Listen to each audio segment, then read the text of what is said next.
Boom, boom, ba-dum, bum, bum, bum, bum, bum. I don't want to be on that. What? Oh, come on.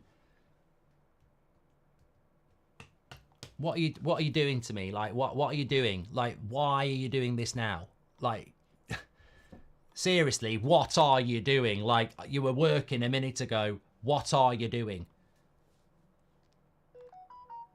I've just gone live as well, haven't I? That's what that means. Yabba dabba do. Welcome to the Euros. Thanks, everybody. That's not meant to happen. What a great start. Live stream isn't available right now. It bloody better be. How is it live then? What do you mean it's not available now? That is incredible. Oh my God. And yet it actually is live. You're having a laugh. You're having an absolute laugh. It's live on YouTube and it's telling me it's not alive. Oh my God. Incredible. Anyway, hello everybody. Welcome to That's Football. It's the start of the Euros. What a way to start the Euros. Absolutely fantastic. Look, I'm still excited. I'm still ready to go. I don't know at what point we started, but this is the tournament we're waiting for, Mark, says Savage. We're definitely ready. There's no doubt about that. And I hope you're ready as well. It's Scooby-Doo Town. It's Scotland against Germany in the Euros. And I was just saying on the United Stand, actually, how excited I am about this tournament because I saw the ITV coverage with the chariots behind Roy Keane. I was like, I've been here before, deja vu. And we have. 2006 World Cup was in Germany, wasn't it? So, yeah, very, very excited. Hope you are as well. We have got every single game for you as a watch-along on That's Football. And like the likes of Sky and TNT, we've got different presenters and we've got different studios. So you will get some with me here. You will get some in our fantastic Manchester studio. And tomorrow, you've got me and Will in the Goldbridge Arms doing the afternoon games as well. So it's going to be variety. It's going to be laughs. It's going to be conversation. I've got a polar bear story for you as well. I've got an absolute piss take on some Euros, these Euro fans. Don't get me. I'm cutting my hair's being cut today. I can't believe the conversation next to me. I can't speak. Go Germany, please don't Dortmund choke it, says Alex. Did you see the interview, the men in kilts? I did, Ash. Saw too much of it. Scooby-Doo, says Surab. And Cube, welcome to the members club. If you want to join the members club during the Euros, get your badge in. You're very, very welcome. Thank you, everybody. But make sure you subscribe, get involved. This is going to be an absolutely fantastic Euros. We're sponsored by HelloFresh as well. What a deal we've got for you there. You might have seen it in the video description. I'm going to talk to you about that in a moment. But team news coming out for both sides. These are two teams where I don't have to do a lot of work. I mean, you're going to have a bit of a laugh with some of the games we play because I haven't got massive clues. I'm loving the fact that we've got the group stage for you there as well. All those results. Obviously, game 2 and 3 will get better, but that's absolutely fantastic as well. We're ready to go on the Euros, and we're very, very excited, and we're very excited to have you. Let's start with Scotland. Gunn, Cherney, Hendry, Porteous, Robertson, McGregor, McTominay, Ralston, McGinn, Christie and Shea Adams. The legend that is Shankland, if you know, you know, is on the bench wearing number 9. Germany, Neuer, Mittelstadt, Tar, Rudiger, Kimmich, Kroos, Andrich, Wirtz, Gundogan, Musiala, Havertz. I look at that German side and I just think it's missing Asane. I think it's missing a little bit of, pace, dare I say it. But there's a lot of creativity there. There is a lot of creativity there. Germany coming into this with a lot of pressure as the hosts. But yeah, we're ready to go. Shankland is a crazy name. Look, it's my FIFA. I took Scotland to the quarterfinals of the Euros on EAFC last week. That's the sort of thing that gets noticed by FIFA, UEFA and top clubs. And if I told you my phone's been ringing off the hook, I would be lying. But look, it's big. Savage, welcome to the Members Club. You're an absolute legend. So excited to have everybody here. Make sure you subscribe. Bottom right-hand corner. But look, I'm going to be mentioning it a few times. But let's just remember that this is the bloody start of the Euros and we are ready. We are ready to go. for the Euros. We've been waiting for it. Jump into the bubble. Jump into the bubble of the Euros. We do it for the World Cup. We do it for the Euros. Jump into the bubble. This is what it is all about. It's going to be fantastic. We've got every single game for the next month. We're probably not quite ready for what's coming, but this is the start of it, definitely. Scooby-Doo. It's not coming home, Mark, says football. David O'Connell, welcome to the Members Club. Rebecca says, I'm Welsh. We won't hold it against you, but I'm cheering on the home nations. Come on, England and Scotland. Loving the podcast and your amazing content. Thank you, Rebecca. Andrew Fletcher's just gifted 5 memberships, so 5 of you are going to get a membership there. And Bart says that Brighton appointing the St. Pauli manager is the most Brighton thing for me. Couldn't be more hipster if they tried. Well, Brighton do quite well, and I think everybody does like Brighton, don't they? Anyway, we are sponsored by HelloFresh. Many a time on a Friday, I get asked what I had for tea. Well, HelloFresh invites you on a culinary adventure, simplifying mealtime with its convenient meal delivery service. The choice is vast, accommodating all tastes. It's quick and easy. You can have Indonesian-inspired pork noodles with stir-fried. You can have pak choy. There's so much stuff going on. I'm going to tell you what I had on tonight. It's an effortless cooking experience, and it's a diverse menu selection. Very, very convenient as well. Each recipe comes with one of these. You get all the ingredients, and then you get this. You get a picture of what it should look like, and then you get the ingredients and all the instructions on the back. So tonight, Matthew, I had oven-baked glazed paprika chicken, and it was absolutely banging. It was really easy to cook. Tomorrow night, I've got Father's Day, actually. I've got sirloin steak and handmade rosemary chips. That's going to be nice. And then tomorrow night, I have got the Indonesian-inspired pork noodles. So you get all the ingredients delivered in one box. You get the cards on how to cook them. Fantastic. But the best bit, people will be going, stop, you're making me hungry, Mark. The best thing is, you don't need to worry about any last-minute grocery store runs. You get everything from your herbs to your ingredients. Everything's there. Even your garlic. Everything that's needed is supplied, delivered to your doorstep as well. But this is the best bit. Scan the QR code or go through the link in the description, and you can use the code TF6025. Wait for this. I hope you sat down. An incredible 60% off your first HelloFresh box. So when you click that link in the description or you scan the QR code, you'll instantly see how many meals you want to order. And if you order 4, you get 60% off. But it gets better than that. You get 25% off for the next 2 months. So every box you order, you might do 1 a week, you get 25% off alongside free desserts for life. And the dessert I had was absolutely beautiful. It was one of those chocolate ganache things in a glass jar. Absolutely lovely. Don't miss out on this exclusive deal. Click the link in the description or scan the QR code. It's an absolute banger to start off the Euros for you on a Friday night. Hungry, get it delivered to your door with HelloFresh. Fantastic food. 60% off with your first order, and then 25% off for the next 2 months. Plus, you'll get free desserts for life. Links in the description. Scan the QR code. Big shout out to HelloFresh. Scotland has got Super John McGinn, says a Toro. Yeah, big shout out to HelloFresh. Let's get back to this. Can Scotland beat Germany? Yes.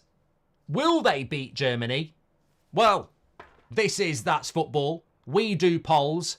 You're going to tell me results. You don't have to tell me the exact result. Germany win. Scotland win. And this is where polls come into their own for me. Because we are predicting nation football, international football, and it's very hard to do that. Can Scotland win tonight? Well, they can, because in international football, you're more likely to get an upset because teams aren't playing every week. They aren't as fluid. The game's a little bit slower. They tend to be a little bit tighter, like that pair of pants I can see on there.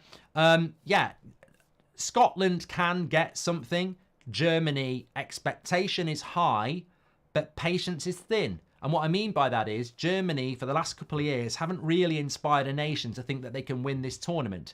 Now, the Germans will come into this as a fan base thinking home advantage, maybe everything clicks. But if things don't click in the first half and they're not playing well, then that crowd will become impatient and Scotland will grow more confident. So I think for Scotland, they've got to keep it tight. They've got to keep organised. And if they can stay in the game, then they've got a chance. I think they will lose. I think it could end up being 2 or 3-0. Sometimes with the host nation, they can come into a tournament. It happened with England in Euro 96. You can come into it with this sort of low performance and then suddenly everything clicks. We saw it in France in 98 as well. So I think that this could be very, very interesting for Scotland tonight. But they've got to be organised. And you know what I find not hilarious, that's offensive. What I find interesting is how when I'm looking at the build up to this game and I'm seeing how much they have interviewed Scott McTominay and focused in on Scott McTominay, I really do find it hilarious because for me, he is a player at... Oh, God, what have I done there? He is a player at Man United that I really... it's not I don't respect, but I just don't see him as like this... I think Scott McTominay's quite limited. Like, for Man United, if he doesn't score, then he doesn't really do anything. So, what's going on here? Oh, don't do this to me, mate. There's got to be another way. That was loud. Shut up. What was that? Why is that not doing that? Well, that's weird. You're having a laugh. There we go. That's okay. Yeah, so I think with Scott McTominay, it is a little bit... if he's the star boy of Scotland, which I don't think he is. I don't think Scott McTominay actually is the star of Scotland. I think, like other people have said, what about John McGinn? Like, I think he's an important player. But look, Germany are going to be favourites. There ain't no doubt about that.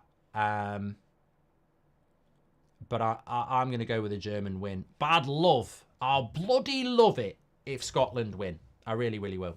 This Germany early collapses written all over it, says the HPN. The bottom banner still says Champions League. Yeah, I'm sure they can sort that out. I'll get a message in for that. Yeah, we'll get that sorted. I can't do it, but thank you. Teething problems. Lovely stuff. Don't forget that HelloFresh offer. It's absolutely incredible. Right. I've got to tell you a story. I've got to tell you a story here. This is... HPN has just gifted some memberships as well, I think. Or has he? No, I think someone's just replied to his message. I don't know what that's it. Thanks, Matt. He's going to change that. It will say champions of... That was going to change to the Euros underneath. Welcome to everyone who's watching on TikTok as well. Give us a follow, like Rich Talk, who's on TikToks, and Kanye. I hope you're excited about the Euros. Thanks, Stephen Dem, as well. I was getting my haircut today. People very rarely notice when I get a haircut because I've just had that all my life. The big advantage of people not noticing you getting a haircut is that I used to work in Dublin and there was a hairdresser's across the road. And I hated getting my hair cut at lunchtime on my lunch break. One, because the queue was always massive and you didn't necessarily get time. But two, it's my time.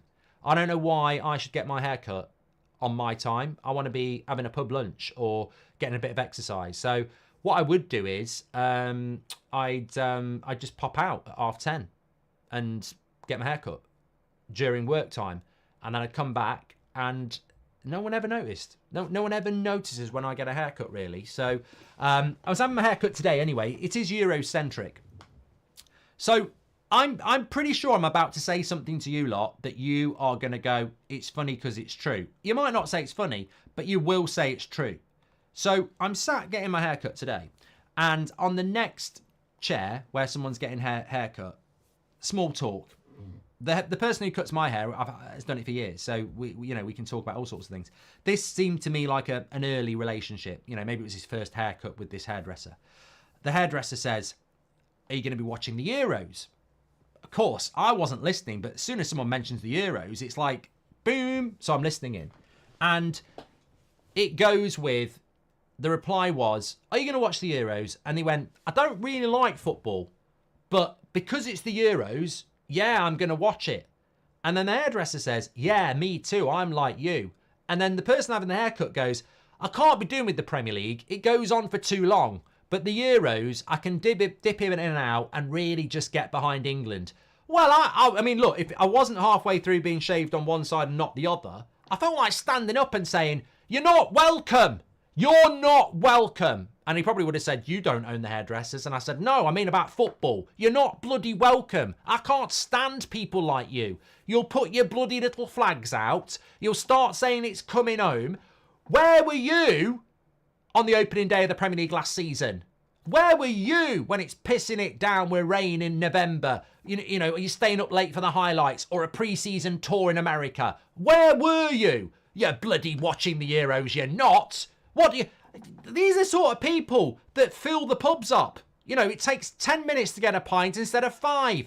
They want to get involved. And the best bit about these people is when you talk to them, they talk utter nonsense. Wow, Harry Kane and Jude Bellingham, they should be playing up front together. I don't know why he doesn't play them up front together. Because Jude Bellingham's not a bloody striker, and you've read about it on the back of the Metro and completely misunderstood what an attacking midfielder is. They're not a bloody centre forward. And Harry Maguire's not playing at centre back because he got injured and left out last week. You bloody idiots. And no, you won't be able to admire Jack Grealish's big thighs because he didn't bloody get picked. Now piss off and watch something else because you're not bloody welcome. I had to say it. I had to say it. I'm not wrong. I'm not wrong. I'm not wrong. All my life, I've loved football. And all my life, from Italia 90 to now, every time there's a big tournament, these prats start messaging. I'll get messages from people who are mates, who don't watch football, going, it's coming home. And I feel like replying and going, I wish you'd piss off home and never, it's true. It's so true. They don't watch football, but they latch on to this. And I just can't do it. In fact, it's a section in my book. It's actually, I've probably just given away some material. My book comes out on August the 1st. And there's a section in the book on different types of fans. Look, I'm not just going to dig those types of fans out. There are fans out there who just latch on to a tournament and literally know nothing about it. And I can't be doing with it. I watch. I'm not arrogant about my football knowledge. You shouldn't be. But I don't want time wasters. I don't want people to say, what a game. Harry Kane, he's done it again. He's on the bench, mate. He's not even playing. Good player, though, yeah? Good player. England's top scorer of all time. Wouldn't be slating him if I was you. He's on the bench. Yeah, but, you're acting like he's not that good. No, I'm not. I know what Harry Kane is. Used to be at Spurs, now at Bayern Munich. Yeah, fantastic player, but you're only talking about him because before you came out, you did a bloody Google search on England's best player. What are you going to talk to me next about? Jude Bellingham and his amazing journey, Germany to Real Madrid. Where did he start off then? Liverpool. Yeah, you know nothing. You know nothing. Jog on. I'll take your pint you bought me, but don't talk to me for the rest of the evening. Yeah, look, but there are other fans as well. There's the FPL type fans, isn't there? The statisticians, but it really did spark something in me. It did spark something in me. Anyway, you're all welcome. Actually, they won't be watching this. They won't know what this... We're safe here. They won't know this world. They might venture down their local pub in an England top that they've bought, and you can guarantee they won't buy this England top. They'll have gone, I've got to blend in here. I'm not going to buy the latest England top. I'm going to go retro. I'm going to spend that little bit extra to get a replica Italia 91 to make it look like I really know what I'm on about. And then if you see one of these people and you think they're one of them people, just say to them, oh, I love that top. Wasn't Steve Bull a brilliant player? And watch their face drop completely. I think that, they won't be here. That we're safe here. Like, these fair weather fans that just watch the Euros or the World Cup. They won't have any concept of football TikTok, football Twitter, football YouTube. They will not know this exists. They will basically be sat at home with it on the telly, and most of the time they're going to be on their phone looking at their banking and stuff like that. Anyway, we spent too much on that. We are here for Germany against Scotland, and we are 10 minutes away. Thank you, everybody, for tuning in. There is an opening ceremony. I think our opening ceremony was far better than that. Yeah, we don't need any of this. JR says, it's a bit rich from you, Goldbridge. I don't know what you're talking about, mate. I've been watching football since I was about 3 years of age, and I'm certainly not 3 years of age anymore. So I'm definitely going to get clipped for that, but it's true. And it needed to be said, because not everything is rosy at the start of a tournament. There are negatives to football tournaments like this. We get very excited about it as purists, but we will be infiltrated by fakists. Who basically will come in and pretend they know about football. And they are the worst. They are the worst. I'm not saying they're not welcome. I'm just saying they're mildly cretinous. These opening ceremonies is exactly like waiting for the main event in boxing, says Blues, which is why it's great to get involved with the U-lot, because we just don't need to take any notice. Christos, thanks for the follow. Not in the Goldbridge Arms, Mark. So look, make sure you subscribe, bottom right-hand corner. Share the video. Give us a follow. We are doing every single Euros watch-along from the first game to the final. We've got 3 studios. We've got my base studio. We've got the Goldbridge Arms, which I'll be in tomorrow for the afternoon games. And then on Sunday, we'll be introducing the studio in Manchester, which is completely branded up for That's Football. So we're very excited, and we're ready to go with every single game. We will be having banter. That's what we do. We are watching the football. We will talk about the football, but we will also wander into conversations like I just had. I've got a horrific polar bear story, which last night absolutely annoyed me. If you know, you know. I don't like polar bears. In fact, I'm terrified about them. But God, have they gone down in my estimation now. I never particularly... I sort of respected polar bears before and was scared of them. I've lost all respect for polar bears now, and I will tell you why later. We have these types of conversations. This is what we do. You're very, very welcome. Mark getting things off his chest, says Hamish. I think I got everything off for everybody's chest there. You know, I really, really do. Look, I'm not perfect. If it's the Rugby World Cup and I turn up an England game going, up the rugby, yeah, up the rugby, yeah, scrum him down, try, you know, I'm a fake fan. I am a fake fan. I enjoyed England winning the Rugby World Cup in 2003. I didn't know half of what was going on, but I did jump on the bandwagon. I've got nothing against people who want to jump on the bandwagon. I'm just taking the absolute mick out of you because I think it is, you know, to the purist, a little bit, you know, where will you be in August then when the Premier... I mean, I can't believe what I heard today. Yeah, I like the Euros. It's every couple of years. You can just get behind the football for a month and then park it away for 2 years. The Premier League goes on for too long. The Premier League goes on for too long. It doesn't go on for long enough. If I had my way, it'd be twice a week, 52 weeks a year. The Premier League goes on for too long. It's the best bloody league in the world. The Premier League goes on for too long. Oh, my God. These sort of people probably put The Godfather on and go, oh, no, not for me. I'd rather watch EastEnders. Half an hour is just about right. Come on. Noah says, Mark, can you briefly explain why players are cheaper later in their contracts? That's a genuine question, Noah. Because if you have a player that was bought for £100 million on a 4-year deal and you try and sell them 1 year in, then you'd probably be looking for about £75 million. Or if they've got better, more. But if they've got 1 year left on their contract, their value drops massively, hypothetically, because they could go for free in a year. Which Euros is your favourite, says Savage? Carol J has gifted 5 memberships, and she's 5 months a member, so I'm going to give 5 memberships. That is brilliant. What's your favourite Euros? I like these sort of conversations. I really, really do. Are you going to go to Centre Parks this year, says Leo on TikTok. I haven't booked anything yet.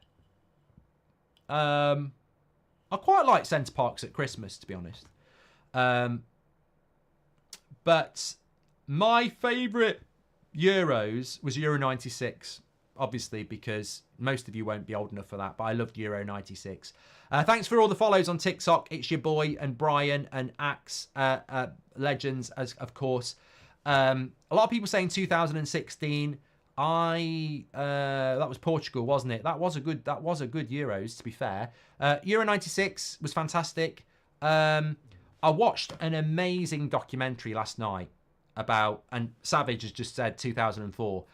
I watched an amazing documentary last night about Wayne Rooney on the BBC. It's well worth watching if you've got half an hour at any point over the next few days. It's just about Rooney breaking onto the scene for England.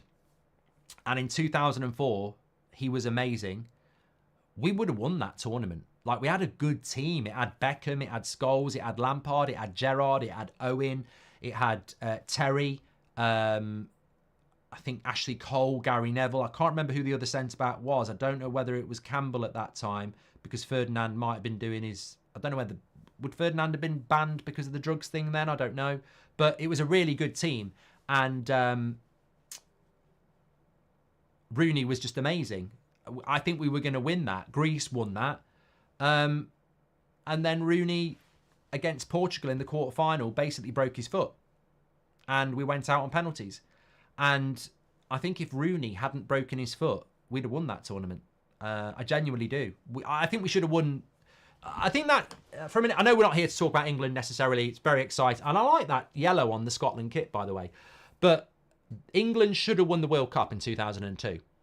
Brazil won it. We should have beat them in the quarterfinal. We bottled it. And we should have won Euros 2004 if Rooney hadn't got injured. And I think that, like Spain did back-to-back. What did Spain do? 2010, 2012 World Cup and Euros? Or was it 8-10? France did 98 World Cup and 2000 Euros.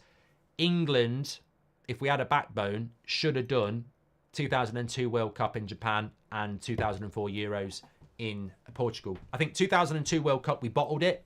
I think 2004, the Rooney injury, which can happen, but it gets forgotten. Everyone remembers Italia 90. Everyone remembers Euro 96. Everyone will remember the last Euros where we lost on penalties. But Euro 2004, it was the Rooney injury. It killed us. It really, really did. ES says, is he actually going to show the Euro 2024? Mate, I would absolutely love to. Unfortunately, I didn't actually pay for the exclusive rights from UEFA. I was that close to doing it, but just a little bit short by about a few million. But it's a watch-along. We're here for the conversation. The players are on the pitch, and we are ready to go. Howder says, I say again, give us the Euro 2024 Braveheart speech. Well, I'm not Scotland, but I'm not Scottish, but Scotland have got a chance here. What they've got to do is they've got to grab all that passion, but fuse it with concentration and use it. They're going into the theatre here, and it might not be the Theatre of Dreams. They're going into the Colosseum. And if you think about that film Gladiator, where Russell Crowe and his select group are enacting out a historical event where they actually lose, and he gets them together with passion and concentration and says, if we work together, we can defy the odds and the crowd will sing for us. And it's a bit like Rocky against Ivan Drago in 2004 in Moscow, where the whole crowd are against Rocky, but he turns it around. That's what Scotland are going in to do here. They're going into the arena where everybody wants them to lose because it's Germany and it's Germany national football team. And Scotland, they're not going to win the crowd in the first 10 minutes, but they've got to work hard, stay together, stay concentrated, and work their way into this game. And by God, boys, by the end of this game, if you do that, you will win the crowd and you will win the game. It's as simple as that. But it won't be that simple because I think they'll lose. Spain was 2008 Euros, 2010 World Cup, and 2012 Euros, says Ria. They did 3. I say again, I've done that, Howder. Who's your favourite dark horse, biggest surprise or disappointment for the tournament? Well, I've done all that, Chiri. I did it on this channel as a prediction. And my flops, I had Germany, Italy, and Netherlands, one of the 3, because I think to be a big flop, you've got to be a big team. My dark horse was, I think, Switzerland, and my biggest surprise? Well, I'm not getting that out. Michael, thank you very much for the follow, and Mike as well. Could you take a rugby tackle from Ollie Mers? Says Paul. Oh, God. Ollie Mers. He couldn't tackle a breadstick. And if you've seen me in my shorts recently, there's not much difference. Mark, thoughts on corgis? I love them, says Alex. Are they the dog things that the Queen used to have? Never really thought much about them, really. United discussing internally about De Ligt. No, they're not, Yash. Mate, I want to be fair here, right? And people need to wake up to Bayern Munich propaganda. We are not discussing De Ligt internally, and if we were, the conversation would go something like this. He's on 250 grand a week with 3 years left on his deal. Forget about it. Forget about it. That's basically how it will go. Right, we're ready to go here. Oh, I'm so excited. The Euros are about to start. I hope you're ready as well. Let's bloody do it. We are good to go. And we're live. We are live. Look, the great thing about the international tournament is, as a football lover, it's like a holiday. I really do think the Euros and the World Cup are like a holiday. For most of the year, you're living at home, you're living your life, and that's the Premier League. That's domestic football. And then the Euros and the World Cup is a holiday where it's just a little glimpse. You know, it's what goes on tour stays on tour. We cannot say that we watch Scotland or Germany every week because they don't play every week and we wouldn't watch them. I mean, I would not watch Scotland play an international friendly or an international qualifier. And I wouldn't watch Germany either. I probably wouldn't even watch the highlights. I know all the players, but I don't watch them. So you'll watch, you know, Brighton, I watch quite regularly. I watch most Premier League clubs quite regularly. But international football, I'm a liar if I say I do. So it's like the players you know, the countries you know, but you don't really know anything about how they play. So here we go. We're ready to go. And Germany going long ball straight away, smacking a long ball up. And Scotland deal with it, or do they? Get rid of it. If in doubt, kick it out. That's how it works. Bit of a stretch there. Ooh, stretch it out. Stretch it out. Trossard's the ref. I wondered why people were talking about Trossard. How did Greece win? Was the rest of Europe ill? I don't know how Greece won that tournament, Parker, 2004. I really don't. I mean, it was Portugal in the final, and it was Portugal hosting. Like, how they messed that up. I mean, I think Greece, what they did is defended for their lives and scored their one chance every game. I think that's basically it. Germany had the kickoff, Dara. I completely disagree with the 2000 World Cup. That Brazil team was unstoppable, says Life with Goldbridge. Germany are in, and it's a big save from a one-on-one. Wirtz was through. Gunn made the save. They're looking for an offside. Remember, we'll have good offside here. It would have been tight. Would have been tight. The right back gets it wrong for Scotland. And Gunn does a good job, really. It might have been marginally offside, but keeper does very well. Well, in fact, it hits his head. Good save. I think it might have been marginally offside anyway, but he didn't score.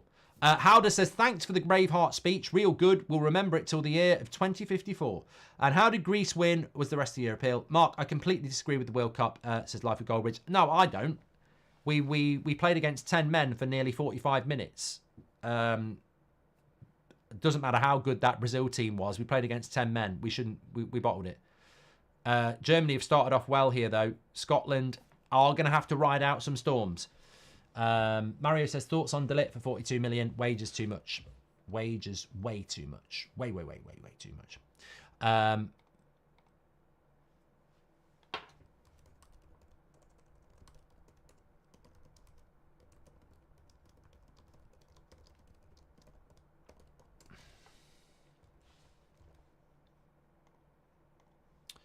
Thanks for the follow, Tom Donovan and Ermi and user 421174.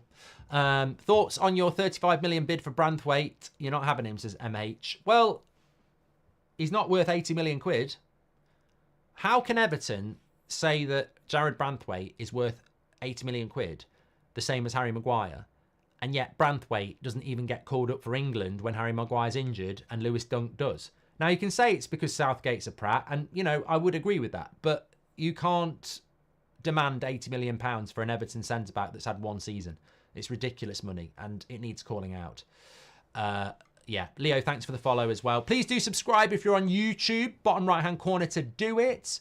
We're closing in on 163,000. In fact, I need to change that number in the top corner because it's wrong. It should be 116. Germany have started off well here. Kieran Tierney, good player. Didn't work out at Arsenal. Lots of Arsenal players wanted it too. 72% of you voted on a Germany win. 20% went with a Scotland win and 8% went with a draw. So, you know, landslide Germany voting for the win here. Scotland have got to take... Tell you what, this game's a little bit like Man United, Man City in the FA Cup final. Germany are Man City. They're massive favourites. Scotland just got to play their game, concentrate and be organised. Simple as that. Well, it isn't as simple as that, but that's what they've got to do. Can they do it? Well, we're about to find out. The start of the Euros is upon us.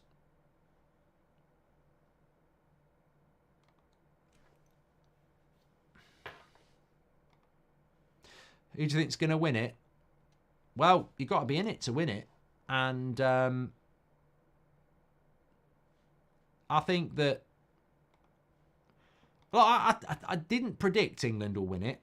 I noticed that myself. But I do think England will win it. I don't know why on my Euros prediction didn't have England winning it.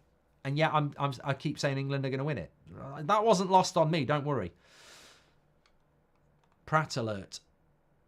Cam on England, says oh no. Yeah, we're here to watch the football, but if you've got any Agony Bridge questions or anything like that, happy to do it. Are you going to stream the Copa America, says Lucas? Nah. I won't. I'll barely watch it, mate. One of my mates messaged me the other day with this timetable of how you could basically watch football back to back to back to back. Incredible. Like, it's amazing. And it does look amazing. But I think the Copa America doesn't actually kick off, does it, until... Is it next week it starts? I'm trying to see when the Copa America kicks off. Is it next Friday? Yeah, it kicks off next Friday, a week today. So basically, a week on Saturday, you've got 2 o'clock game here for the Euros, 5 o'clock game for the Euros, 8 o'clock game for the Euros, 11 o'clock Copa America, and then 1 o'clock in the morning Copa America. And it basically goes like that from next Saturday. So you've got Euros and then you've got Copa America, which is fine. But no, I won't be watching it. Got all this transfer stuff going on as well, haven't we? We're in London, aren't we?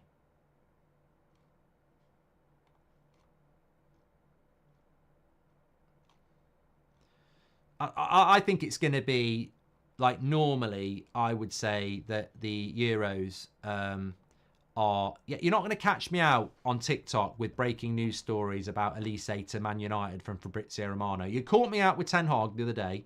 You're not going to catch me out with that. Oh, actually. No, I'm joking. Yeah, you're not going to catch me out with that.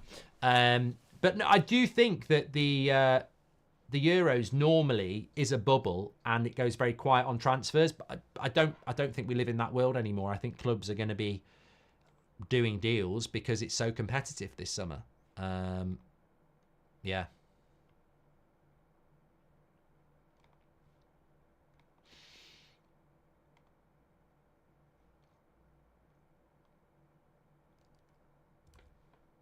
But Germany had a good chance with Wirtz, saved by Gunn's head. Might have been marginally offside, but the game is running in the same way that you would expect it to. Germany having all of the ball.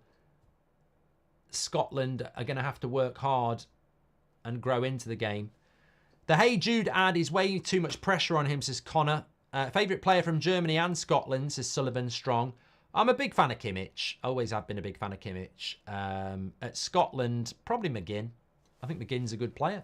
With Varane and Casemiro freeing up our wage bill, do you think we can get a big signing in midfield? I hope so. I'd love João Neves, but I don't know how realistic that is.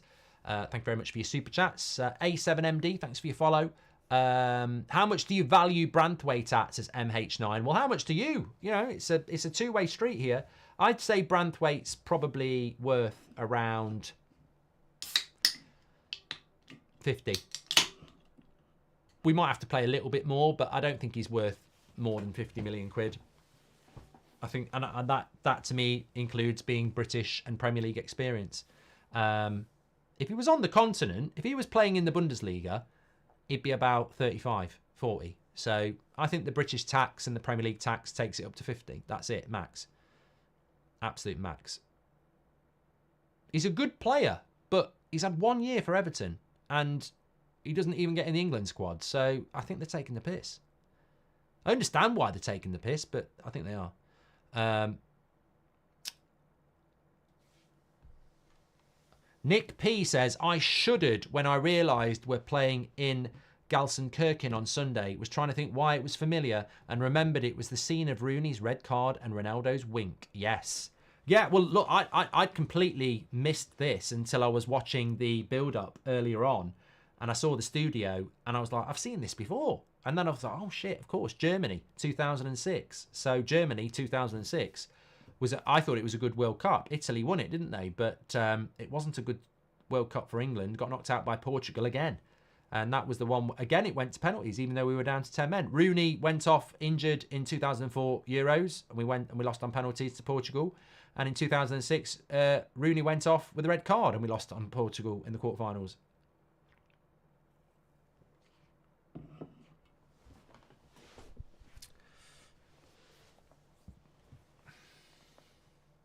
Oh, goal! Goal, goal, goal, goal, goal! It's Wirtz. He's already missed one. I thought the keeper had made a really good save, and he hadn't. He looks to the sky. He blows his cheeks. I'm talking about those ones. And he basically goes, I thought I'd saved it. As a goalkeeper, it's very frustrating because you think you pulled off a worldie. He almost did, but he ended up tipping it onto the post and into the bottom corner. The Scottish will be disappointed. The Germans have done exactly what you want to do as the favourite in a game where you're the home nation. It's a lovely ball out by Tony Kroos. And there's space out on the right-hand side. Robertson probably doesn't close it down enough. And to be fair, that's a good goal. It's laid across the box by Kimmich. And Wirtz hits it first time. I'd say the keeper should do better. Ben Foster's saying he's got to have a stronger wrist there. He's had a month off. He should have been on you. Yeah, anyway. I think the keeper probably should do a bit better there, to be honest. Nagelsmann's happy. Germany's happy. Gunn should have done better.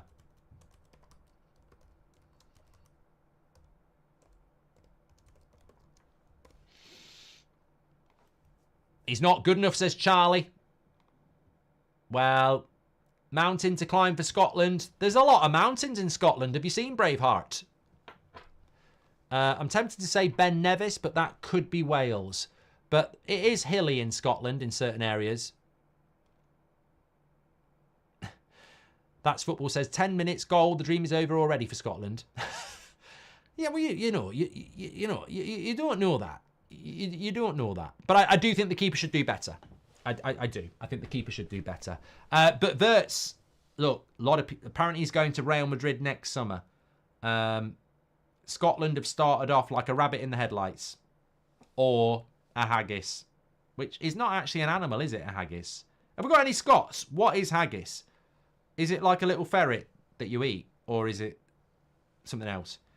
One for you in the chat. Your Euros best 11. Ross, we can't give a Euros best 11 12 minutes in.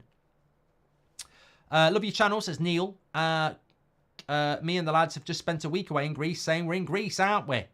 I love that, Neil. Like your namesake, Neil Warnock. It's a sheep's stomach, Mark. Yes, you're right. It is. It's like mince and everything, put it in a sheep's stomach. I've never had haggis.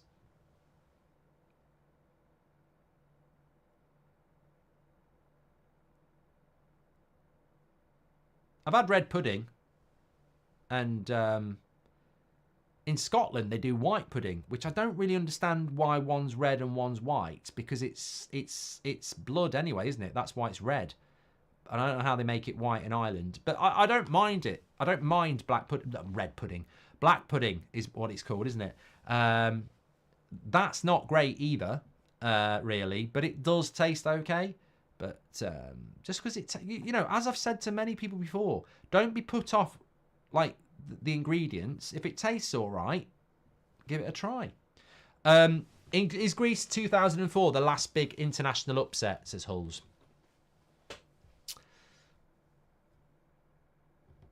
Yeah. Yeah, we've not had any. Yeah, that was the last big one, yeah. Nick P says, greatest football songs, World in Motion for England and Don't Come Home Too Soon by Scotland, says Nick P. I did like World in Motion. I quite like Three Lions as well. We're going to be hearing a lot about Verts this summer and next summer, Mark. He's a big, big talent, says Bryce. And mainly tweeted a picture with Branthwaite with Man United, says Akshay. Good one. McSauce, can you all watch our vlog? Cheers, says the Wandering Dolls. And Haggis is delicious, says Harry. I must just say, in relation to Scott McTominay, if you are new to watching Scott McTominay and you didn't know he was playing, yeah, this is... McTominay needs to score to have a good game. I haven't noticed him in this game either yet, but...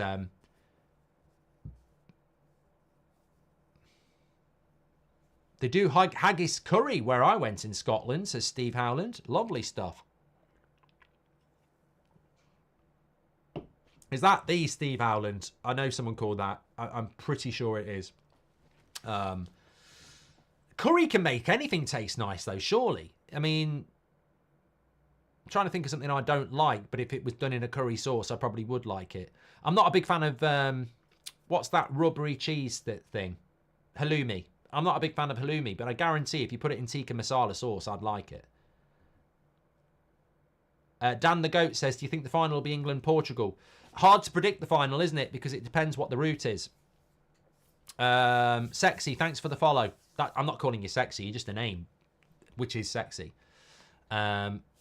Unpopular take, Mark, but I don't think England will be capable to get past through the first decent team they come across, as Abraham. Well, we'll find out together. We'll find out together.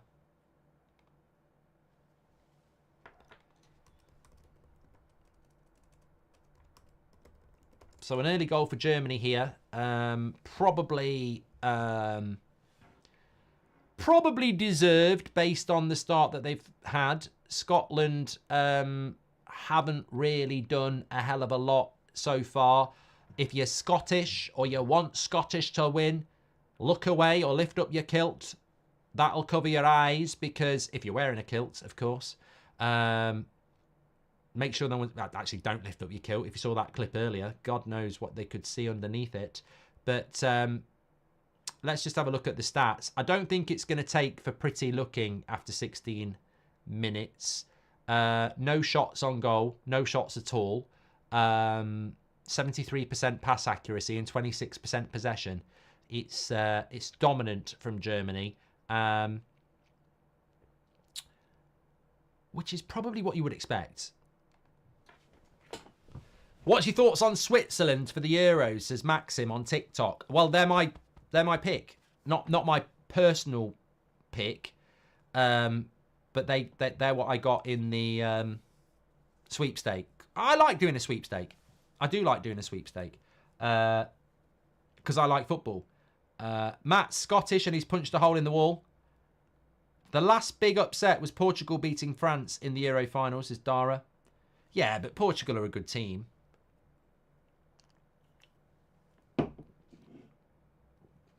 Cruz is dictating the play. People are saying that. Good.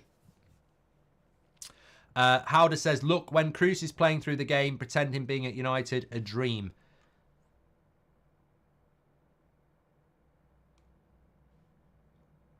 Yeah, so I like having a sweepstake because it makes you want that team to do well.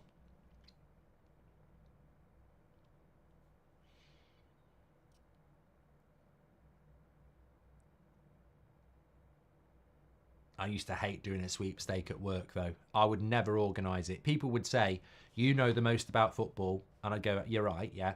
You should organise the sweepstake. And I'd say, no.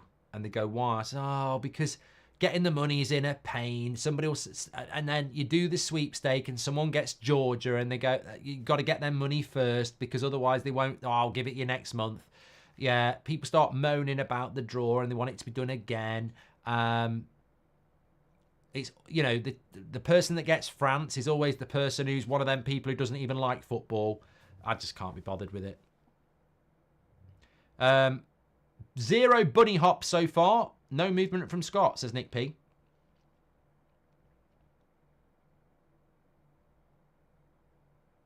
Liam on TikTok's got some very insightful analysis. He says, I can't see Scotland winning this, to be fair.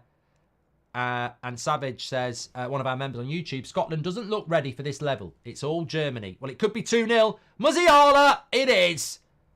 They ain't up to that. You're right. If ever you would get a well-timed comment in the chat, I think Savage just mic dropped it. Literally seconds before the second goal, Scotland doesn't look ready for the level. It's all Germany. And I think I couldn't put it any better. It's men against boys. It's a polar bear against a rabbit. And that rabbit, whilst it's being ravaged by a polar bear, is also a rabbit in the headlights of a polar bear, which for some reason has a couple of torches. It's demolition job. Someone called Wesley Snipes and Sylvester Stallone, because this is demolition. It's so easy as well. The goals that they're scoring, they're like FIFA goals. You know what I mean? Like, they're not... It's like through ball, cut back, pass, finesse. They're carving them open just too easily. Like, there's 2 or 3. That's your head, Steve Clark. He's just touching his head. They're carving them open, like, and there's 2 or 3 opportunities for Scotland to stop it, and they're not stopping it. Joe Wright says a lot of people are sleeping on Germany. I've said that. I said it on the podcast with Will this week. I said, keep your eye on Germany. He thought I meant, like, the Euros are going to be there. I went, no, keep your eye on Germany. I think that too many times people write teams off. How can you write an international team off? They don't play that often.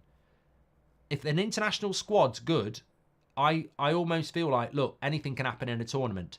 But also, they've got home advantage. Every single game, they've got the crowd. Look at England in the last Euros. Went to the final.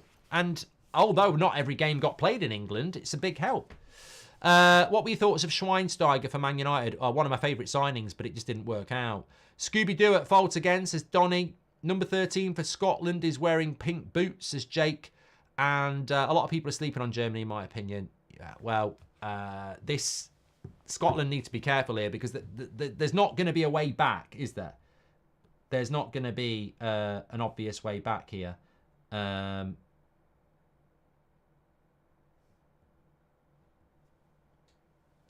it could get worse. McSauce, mate, marking no one again, says Faris. And Germany have come into form at the best time, says Joe. Well, it might not even be form. It might just be playing that they're playing against Scotland, who... Scotland haven't done what I told them to do. What I told Scotland to do was be calm and concentrate. And they look beat, like Savage says, they look out of their depth. Do you know Bellingham could have played for Republic of Ireland, says Hulls. And it's understandable, says Dan, why people wanted him at United. High-lying wing play, forward runs, control. Look, if we're talking about Nagelsmann, I didn't want McTominay to go. Sorry, not McTominay. I didn't want Ten Hag to go. But if out of all the managers we got linked to early on, Nagelsmann would have been the one I would have gone for if I had to. I didn't want to, but that's the one I would have gone for. Scotland should just hit forfeit, says Jude.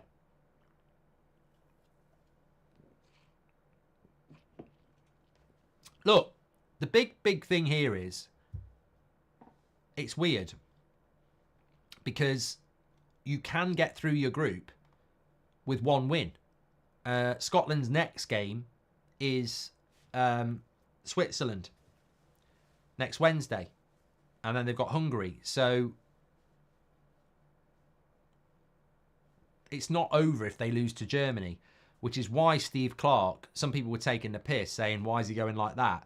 He's going like that because goal difference, absolutely massive. I think that's how it works. How do you, if you finish level, you know, for the, you know, like 4 of the 6 third place teams go through, is that based upon goal difference? Because it's different every tournament, isn't it? I think it has to be based on goal difference because you can't be head to head. Someone in the chat will know. But that's why Steve Clarke will be going on about that, because goal difference could be massive.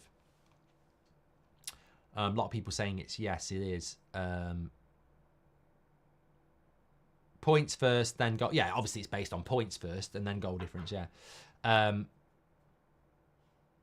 Yeah, you can't be head-to-head because you're not going to play the other teams. Romania to beat England in the final, Mark, says SN.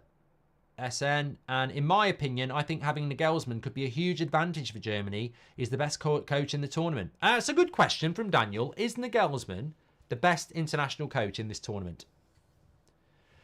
Look, I think Rangnick's going to surprise a few people.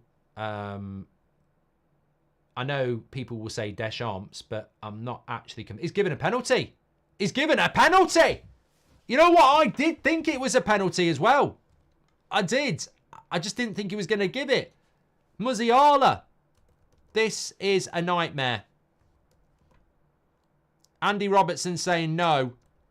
Steve Clarke looks devastated. I think it's outside the... No, I don't know. It's Christie, isn't it? Christie comes through the back of him outside the box. Yeah, the foul for me is by Christie, but it could be a double foul. Could be a double foul. Have a look at the other one. But I think it's outside the box. Well, I'll tell you what, if they get a penalty and it goes 3-0, then it's getting interesting in a different way. And I do want Scotland to win, but I also am very interested in games where it can be 5-6, 7-0. So as much as I want Scotland to win... Oh no, the first foul in the... He gets double fouled, doesn't he? They both foul him. It's D double team, not DP. D double team. I think it is a penalty. I'm looking at the Christie foul. Christie kicks one ankle, and then the other guy hits the other one.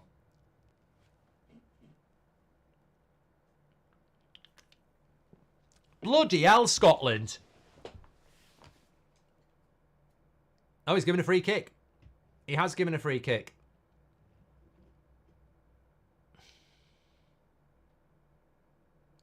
Savage says they'll give it. You got it wrong, mate. It was Christie fouls one ankle outside the box, but then the other guy kicks his other ankle in the box. So I suppose it's about which foul was initiated first. Anthony's excited on TikTok. Outside, boom. Jonathan says VAR works.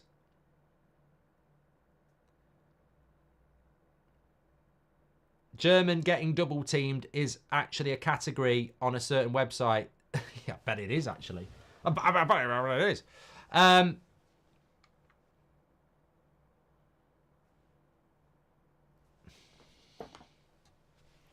Well, look, where this free kick is right on the edge of the box.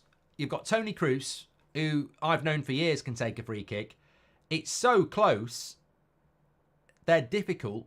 But if you get it through the wall, it's probably a goal.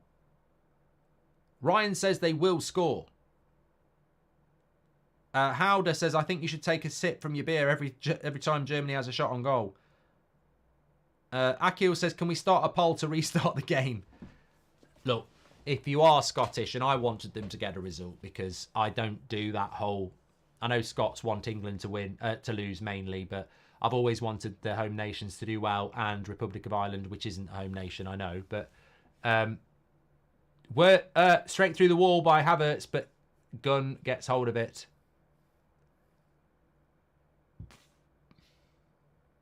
Yeah, they got the decision right because Christie kicks Musiala first outside the box, and then the other guy kicks him in the box afterwards. So if we're being honest, they probably get that right.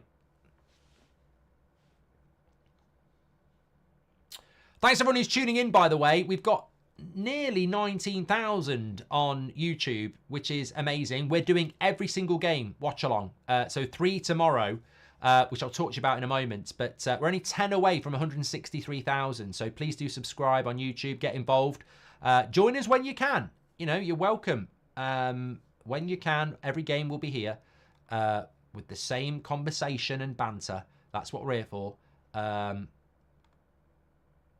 You could say that Scotland's a bit banter at the moment.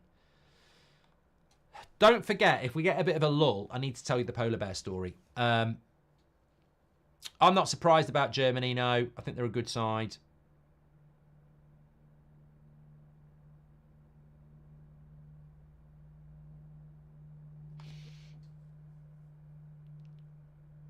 The only thing I thought about Germany, and look, don't come at me like a hipster here, because nobody watches international football enough to get rhythm. Like, they don't play enough. But I looked at this German side and I was like, Musiala, Wirtz, Havertz, Kroos, Gundogan, Kimmich. It lacks a Sane, you know, an out-and-out winger.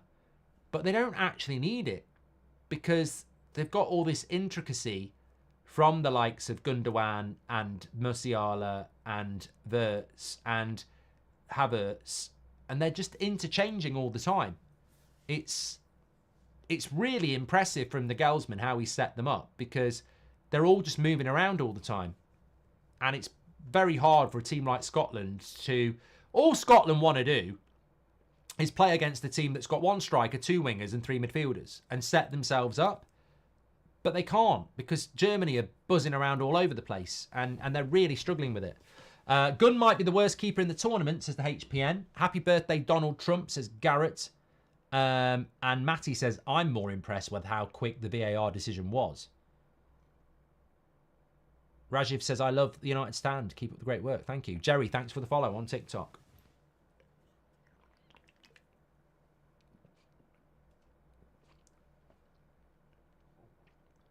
Exclusive Gem says, get rid of McTominay. Oh, Trossard.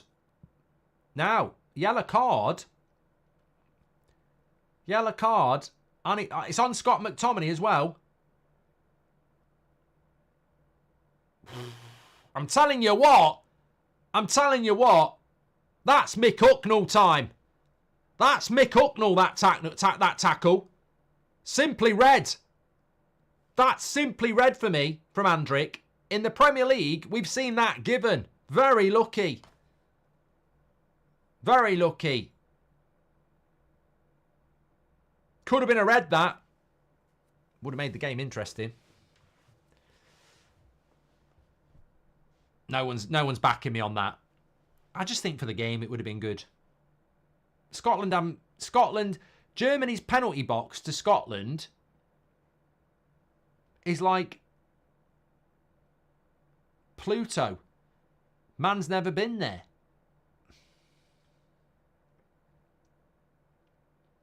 Matt Ross says, are we talking the polar bear German shepherd story, Mark?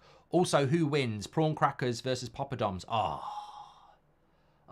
come on. You've got to say that's a GOAT super chat there. Prawn crackers or poppadoms? Chinese takeaway against Indian takeaway.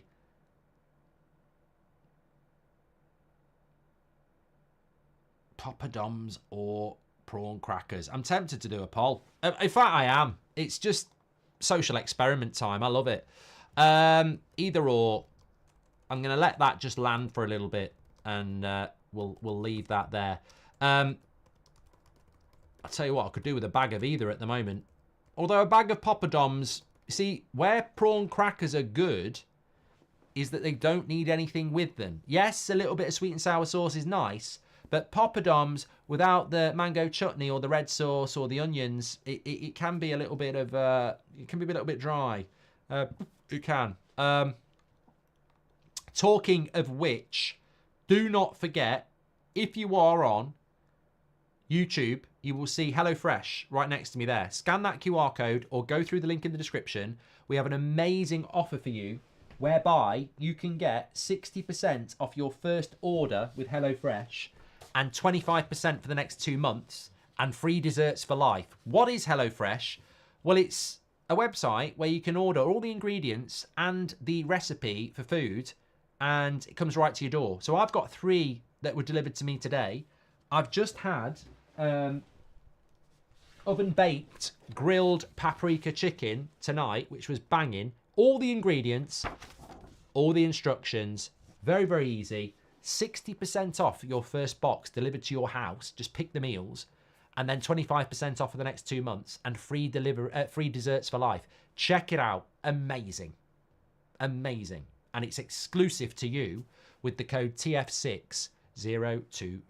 Links in the description or scan the QR code. People are voting for their... prawn crackers is winning at the moment. 56% to Papadom's 44.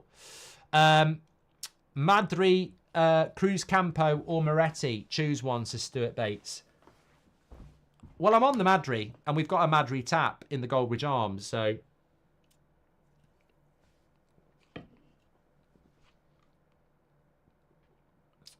Wandering Doll says, you look like Cruz. Play like him as well. I used to. House of the Dragon on Sunday. I don't know when I'm going to watch this. Whoever thought of putting House of the Dragon out this week is an idiot. Like, what night can I watch House of the Dragon? I've got United popping off more transfers than something that does a lot of transfers, and I've got Euro games 3 or 4 times a day. It's not the right time for a new TV series. You know, I've had to bin off Love Island this year, which I'm gutted about. No, don't worry, don't leave. I don't watch Love Island. Muziala is cooking, says Ravzi. Should be sponsored by HelloFresh. I've just ruined a good joke there. That would have been great. Next goal, I could have said, this guy's cooking. He should be sponsored by HelloFresh. Clip it. I'll do it. You won't remember. What's your top 5 beers, says Cade. I'm not snobby, really. Scotland, ball's in the penalty box. German player gets it. What's your prediction for Poland, says Flexi? I think they're going out.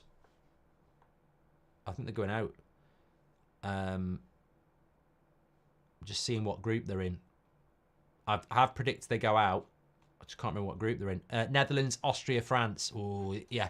I think they're going out. Lewandowski's going to miss the first game, isn't he? And then I've got Austria as a dark horse to get through. So I think Poland go out for me. France, Netherlands, and Austria go through from that group.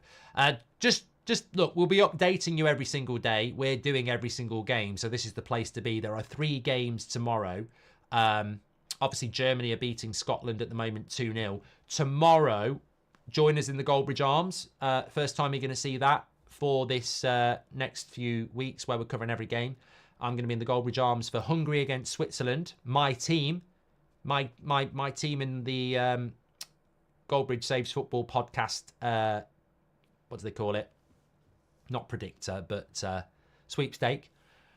And then Spain, Croatia at 5 o'clock. And then Italy, Albania at 8 o'clock. So some good games tomorrow. We see Spain for the first time, Italy, and Switzerland, Hungary will be a very interesting game because it's this group. So for Scotland, we'll get a first look at whether Scotland can get out of the group or not. But Switzerland are inconsistent, but I'm hoping they're going to have a good tournament. And then Sunday, you've got Poland, Netherlands at 2, Slovenia, Denmark at 5, and Serbia, England is the big one on Sunday night, isn't it? Which we're very much looking forward to.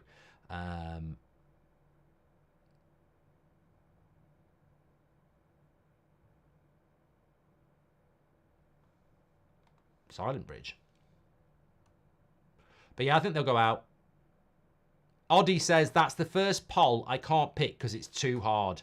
Poppadoms or prawn crackers. The Rock or Stone Cold, says Super Dan. I'd say The Rock. Hey, says, if Ronaldo's Portugal wins the Euros, does GOAT debate come back in favour to Ronaldo, or must he win the World Cup to do so? I think the GOAT, I think that's over, isn't it, hey? I mean, I don't think Messi winning the World Cup changed anything for me anyway. I mean, I just think you take your choice. I think Ronaldo's my tip for Golden Boot. Thomas says, something tells me more Tommy Chris than Tony Cruz. And Wan says, Scotty, the invisible man again. And Abraham says, eagle versus chimpanzee in a cage. Who would win that bloodbath? It doesn't bear thinking about, Abraham. Wait till I tell you the polar bear story. You'll be crying tears, I'm telling you. I couldn't sleep last night. What's your prediction for the Copa America, says Michael? Argentina, I think. Would you rather never sit through an advert again or never sit at a red light again, says James. Well, I'd probably say advert, because never sitting at a red light again worries me if the green's going the other way. I'll get smashed into. If you ever visit India, you can literally try truckloads of different flavours of poppadoms. You wouldn't bother with prawn crackers again, says Mojo. J Butt on TikTok says Scotland getting battered everywhere they go.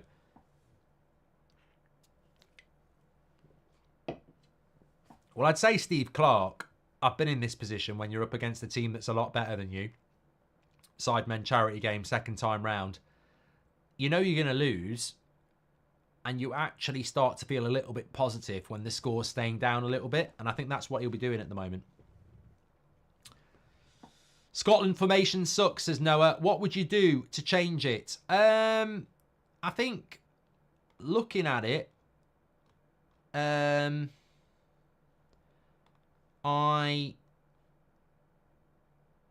don't really know what they've got. I'm just trying to think what they've got on the...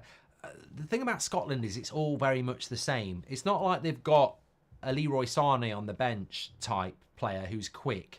Shankland is, again, quite slow. Armstrong.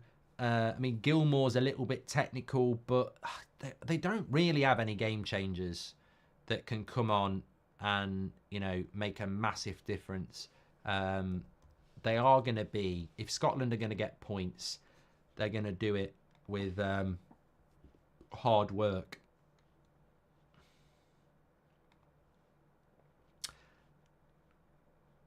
Ali, thanks for your super chat. Poppadoms are goated. More scarce, more cultured, says Manchild. They're losing to prawn crackers. Jelly says, should Steve Clarke take a page out of your book and sub himself on? I mean, for Germany now, they've done the most important thing. They're 2-0 up. The crowd's on their side. The players are confident. And a lot of people predicted that Scotland would shut them out until half-time. The crowd would become impatient. The players would become nervous. And that would play into Scotland's hands. But from the German side, 2-0 up very, very quickly. Pinging the ball about, all the possession. Could have had a penalty. Wasn't a penalty, to be fair. But they're just, you know... Musiala's looking very, very good. And great run by Musiala there. Cross comes in. They're queuing up. And I don't know how Havertz misses that. And he's gone for a corner. It could have been 3 there. I don't really know how Havertz misses that. Gundogan's hurt his leg. It's brilliant play by Musiala. They get it wide to Kimmich. He whips the cross in. The marking is shit. And Gundogan gets caught by what looks like a double-footed tackle. But, I mean, how does Havertz miss the follow-up? Oh, he's going to get red. That's Mick Hucknall. That's Mick Hucknall. Watch that. That is simply red. Look at the way he launches at Gundogan here. It's disgusting. Fucking hell. That's a red, mate. That is a red. 100% red, that.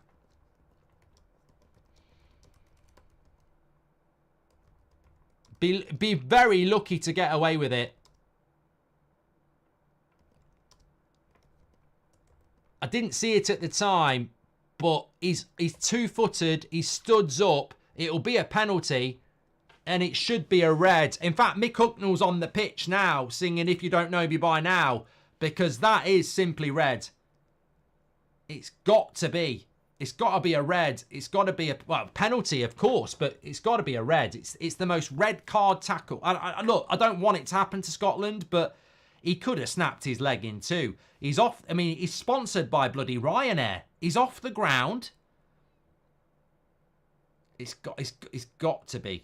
I'd be stunned, absolutely stunned. He's going to go and look at it on VAR. Well, I don't know. Yeah, that's the process, isn't it?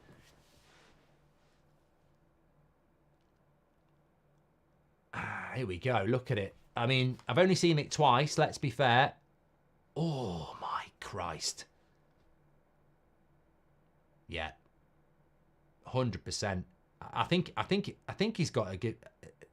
He might not give the red. He's given the penalty. Is it double jeopardy to give the red?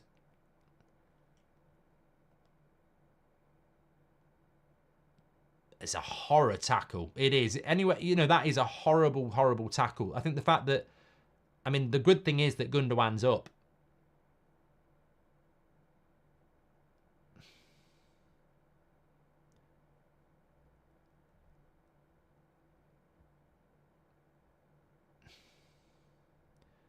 No card given. I mean, just look at it. He could have snapped his fucking... I mean, he could have snapped his ankle there.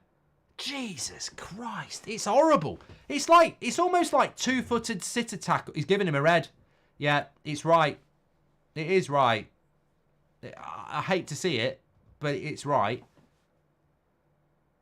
I wondered if he'd get rid of it. I wonder if he'd get away with it because of... double jeopardy, but I absolutely agree with that. And look, in fairness, the VAR has been absolutely brilliant here so far. They've got absolutely two big decisions right.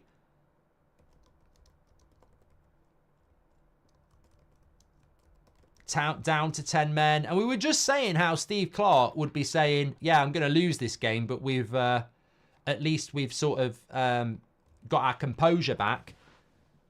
Now they've lost the player and they could be 3-0 down before half time. It was a shocking foul. I sympathise with the player a little bit though, because it's like in that moment where the ball's around in your penalty box, I don't think he's gone to hurt him. I just think it's a head rush where he's gone, I've got to win this tackle. Havertz to take the penalty. And he scores. It's 3-0 to Germany. They're 3-0 up, obviously, and they're up against 10 men, Scotland. And you feel that this is going to be a very, very hard second half for Scotland.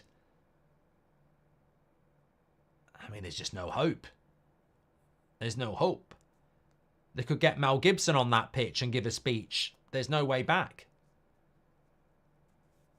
One player you'd take at United, Musiala would be mine, says M. Moore.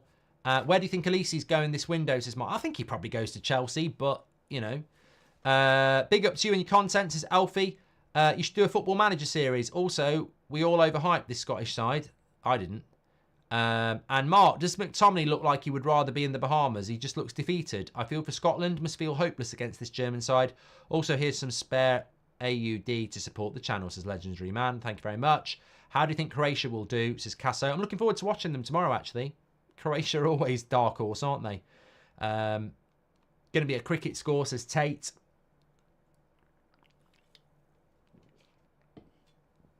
Prawn crackers have beaten poppadoms by 57%.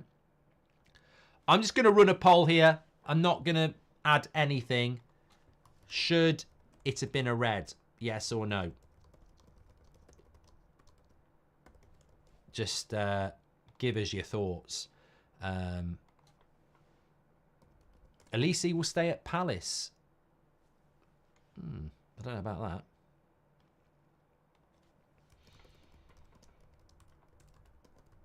Look, the only thing I will say in defence of Scotland is there was a German tackle that was a little bit naughty. But it was nowhere near the level of that Scotland one, which was absolutely X-rated. disgusting tackle. I wanted Scotland to get a result, but I also watch football most of the time, unless it's England or Man United or Man City, when I'll always be against them, let's be honest. I'll always watch it in a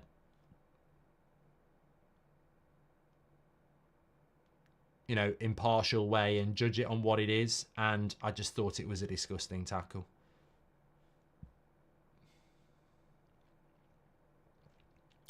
Do I think he meant it? Probably not, but yeah, I thought it was bad. Very, very bad. Please do subscribe if you're watching on YouTube. Get involved with the channel. We're doing every game as a watch-along. So 3 games tomorrow. Lots of goals, though. Look, one thing about the international football, and I did this on my preview on the podcast. It's half-time here. Another positive, I would say, is that we're getting a lot of goals, obviously. But from what I've seen, a lot of these teams' strength is actually defense. Attack. So I think that, hopefully we're going to get a lot of goals and a lot of entertainment. Scotland have been very, very bad. Germany have been very, very good. But hopefully we will get a lot of goals.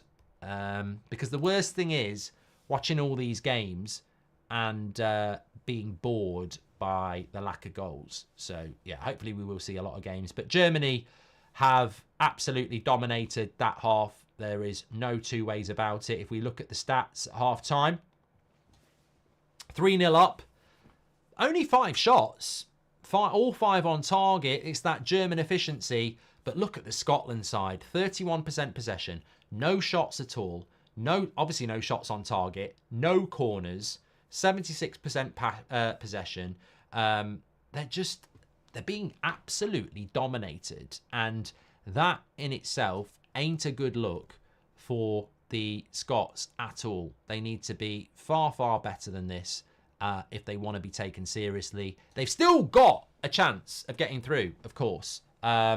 This was expected to Svennik, but they've still got Switzerland to play and Hungary to play. If they won 2 of those games, or if they won 1 and took a point in the other, they'd go through. Like, they're not out because they're getting smashed by Germany. And remember, in the last World Cup, Argentina lost to Saudi Arabia first game and still won it. Now, that doesn't mean that Scotland are going to win it, but I think that's what Steve Clarke was saying at 2-0 when he was going like that.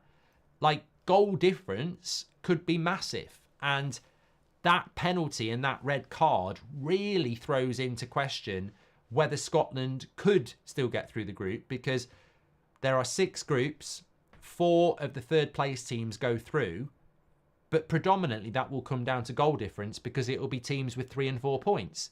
And if Scotland are going to get smacked up here, their chance of going out, the chances of going out are going to be huge. So for somehow, as you look at the group there, somehow Scotland have got to try and get that goal difference stabilised. But you don't really see it, because there's no outball for Scotland, is there? I don't know whether you've ever played the game, or whether it's a computer game or whatever. You know, when you're a strong team and you're playing against a team that's just got no outlet at all, it's just relentless. And that's what they're playing against at the moment. This is like Bayern versus Dundee, only going to be one-way traffic, says the Hills. And I know this is not United stand, but would you take Chiesa in a swap deal for Mason Greenwood and some money instead of Elise? I mean, I would take Chiesa at Man United, but I would take Mason Greenwood's going to leave Man United. So if you're telling me we can get Chiesa as part of that deal, then I probably would do it, yeah. Sammy says, and that was from Sammy, what is the words FIFA in your, what is the worst FIFA in your, what is the words FIFA in your opinion, says Reverb? If you're saying what's the worst FIFA, I don't really recollect them by years, to be honest. Germany could do a Brazil to Scotland, says Mojo. Okay, I know what you mean, yeah. You're talking about 2014. And Armour says he'd take Musiala off that pitch if he could take one player to Manchester United. I don't know. I still think I'd take Kimmich, you know. Goal difference does not stand as usual. Check yourself, says Chris. I will check myself, Chris. So riddle me this, Chris, because if we're wrong, that's fine. If you've got 4 third-place teams to go through out of 6, and 5 of those teams are on 3 points, they don't play each other, so it can't be head-to-head. So how do they do it? Ray says it's head-to-head record. How can it be head-to-head when they don't play each other? Seed says goal difference isn't the first indicator, it's head-to-head. But how can it be head-to-head? If Scotland are 3rd and Denmark are 3rd, they haven't played each other. They're in different groups. So how can it be head-to-head? I don't know. We're going to get lost in some sort of argument here. But if they've got 3 points, they'll have won 1 and lost 2. And they don't play each other. So how does that work?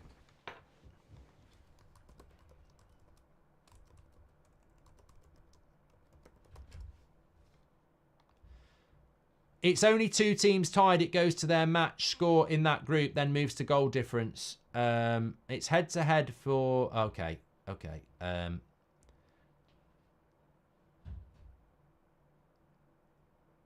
No, I'm not having it. Doesn't make any sense. I don't know whether people understand what I'm talking about. So for the 3rd place team to get through, how can you have a head-to-head when you're compared to a team in a different group? It's goal difference.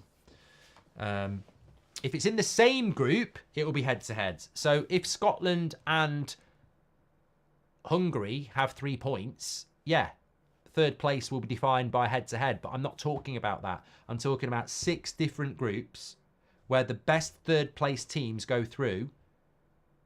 3rd place in Group A has got 3 points, and 3rd place in Group B has got 3 points. It can't be about head-to-head because they haven't played each other. That will be about goal difference. So I think you've just got confused because you didn't listen properly. Callum says, I'm glad I put Wirtz and Havertz on Fantasy Euro. Met says, we'll come back to that in a minute. Stuart Wallace says, always a massive ask, but from the start, our plan has been bizarre. Scottish. Not pressing high, but also playing a high line and giving Cruz total freedom for 30 minutes. Can still get out of the group, though. I agree. It's goal difference, says Carl Walsh. Yeah, I think they thought we were talking about something else. Do you think England and somewhat Scotland are at a disadvantage, says Nicolas Cage, because everyone can understand the language? It's a good excuse. Reminder, this is like Bayern versus Dundee. Yeah, we've done that one. Chelsea sold Musiala to Bayern for 180k, says Ivan. That's a true story. That is a true story. As an American with German heritage who predominantly watches the Premier League, who should I be rooting for in the Euros, says Ty. And Ross says, I never thought Scotland would win, but didn't think it would be as disastrous as this for Scotland, and so easy for Germany, as bad as half you could get.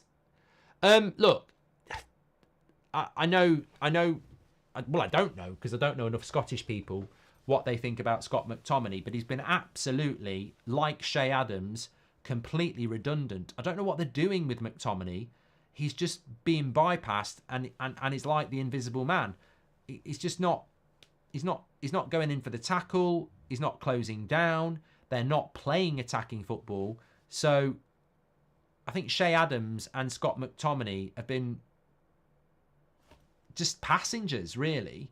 They've had no shots, they've had no attacks, and they've got 2 players where Shea Adams is the striker and Scott McTominay seems to be the support striker, but they're not doing anything. You'd be better off just taking one off and putting a quick guy up. Take them both off, put a quick guy up front and pack your midfield a little bit more. They're just redundant. They really are. They're just showing the red card again.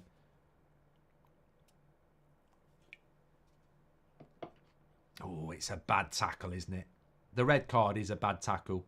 86% of you say it should be a red. I've not seen a tackle like that. I mean, I hate the scissor tackle and I hate the 2-footed tackle. And somehow he's combined the 2. Off his feet, studs up, 2 feet and scissored. He's fused the worst elements of tackling. Havertz to United says dodgy. Absolutely not. Goal difference. Do a search chat, says Mozza. It is goal difference in relation to the 3rd place promote teams, but not in group. It will be head to head, but third place in comparison to other groups. Is Denmark's Euro FC 24 stream tomorrow? Says Mass. Well, it can't be tomorrow, mate, because there's a 2 o'clock game, a 5 o'clock game, and an 8 o'clock game. So it might have to wait till Tuesday, where there isn't a 2 o'clock game. We've got games every single day now until a week on, I think it's a week on Wednesday, isn't it? Sure, that's what somebody said to me. There's Euros games now every day until a week on Wednesday. I will confirm that for you. Thursday, Monday, Tuesday, Wednesday, the 26th of June. And then there's a break until the Saturday. Yeah,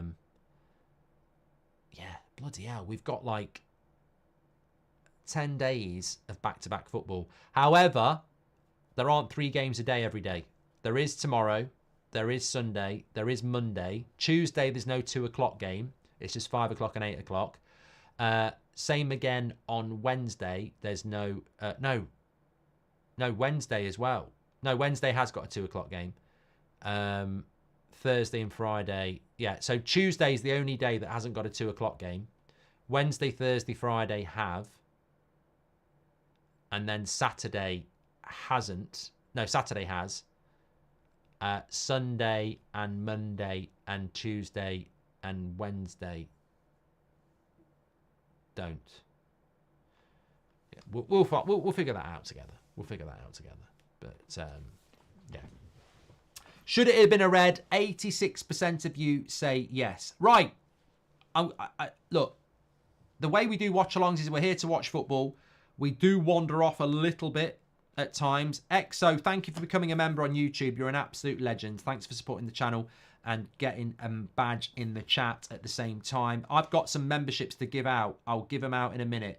Don't forget HelloFresh. This is a great offer. 60% off your first box of food delivered to your door. All the ingredients, all the meals, and then 25% every other box for the next 2 months. And free desserts for life. Scan the QR code, link in the description. Amazing food. You'll absolutely love it. Use the code TF6025. You're going to absolutely love that. What a weekend treat. I'm going to gift out some memberships in a minute. Please do subscribe to the channel on YouTube as well. Bottom right-hand corner. Give us a follow if you're on TikTok. And Robin says 100% a red from a player with history of it at Hibernian. Apparently he's got history of it. There we go. It was for you do get look. I don't want to be stereotypical, but every time it might be because I'm watching Celtic Rangers, and obviously it's Old Firm. But some of the tackles you get in that game, I don't know whether it's transfers to general Scottish football, but there are some tasty tackles when I watch Rangers against Celtic. Okay, I'm going to gift away 10 memberships in a minute on YouTube, so get ready for that. But I like my wildlife. That's not in any other way sinister. I mean, there's videos of me talking about polar bears and stuff before. We've done it. I don't like polar bears because I'm probably quite scared of them. They are quicker than us. They can run 30 miles an hour. We can't. They're quick, they're bigger, and they'd batter us. But thankfully, they preside in places that we don't live. That was enough for me to be scared of a polar bear. And then last night, completely by accident, I was on Instagram and one of these reels came up of a polar bear carrying, now look, I'll give it a warning, it's gone past 9 o'clock, carrying a polar bear's head, a small polar bear's head. It was a picture from one of these wildlife things. And I read the comment and it was basically polar bears will kill the young of other polar bears for 2 reasons. One, because they're hungry, and 2, because by killing the cubs, it will make the female up for it again. And I thought, what? I don't even like polar bears anyway, and now you've made me not like you even more, because apparently the male polar bear is a loner. His whole life is about happiness on his own and hunting. So when he sees cubs with a female polar bear, it's like, well, I might fancy a bit, and she ain't going to give me any with cubs. And also, I'm a bit peckish, and they're not mine anyway. This is true. This is true. It's disgusting. Somebody should do something about it. Someone should put a complaint in. It's disgusting. And also it said, because the polar bear, when it has cubs, will basically leave the mother on her own. She's a single parent family. He might end up killing his own cubs because they've got no real attachment to their cubs. They have it off. They walk away. A period of time later, the female has the cubs. He never sees them. And the CSA don't do anything about it. There's no child support agency. And a couple of months later, he might be on a walk, see this female with his cubs. I've no idea there is. Fancy a few polar bear nuggets and eat them. Amazing. Amazing. Apparently, the survival rate of a polar bear cub is 50%. Because they get eaten by other bloody polar bears. Amazing, amazing. I mean, the only silver lining is, in this article, it said, although polar bears spend most of their time hunting, their success rate when hunting is 2%. So have that. You might be big, but your conversion rate's worse than Timo Jackson. I know what I've done there. I've combined two Chelsea strikers who couldn't score. Anyway, look, bit of wildlife there for you. But Chelsea have not Chelsea. Scotland, I think, have made a sub here. You should get a polar bear rug for the office, says Nathan. Okay, we're about ready to go for the second half here. It's mad, isn't it? Wildlife, it is mad.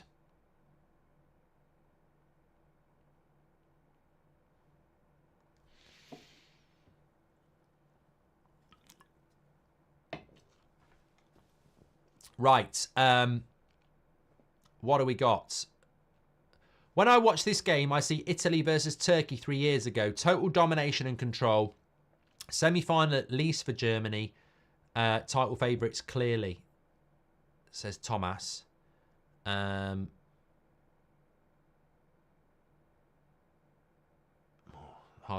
touched him there, Rudiger. You should get a polar bear. Mark, that is a very common amongst many animals, says Bryce. Yeah, but I know lions will kill the cubs of another father's cubs. But they don't eat them because they're hungry. The polar bear does it to eat them. That's the thing I've never heard of before. Everyone needs a hobby, Mark, says Ben. Souness, it's too easy for Germany. Pogba never closed down the attack on the first goal, says Wayne. Maku says the third place teams are put into a table and the top four go through. Yeah, but a lot of them will have 3 and 4 points, so it'll be done by goal difference. Scotland put a cross into the box, cleared away. Seed Boy says, I listen to you in the shower every day. Is that a timing thing, or do you actually like being in the shower listening to me?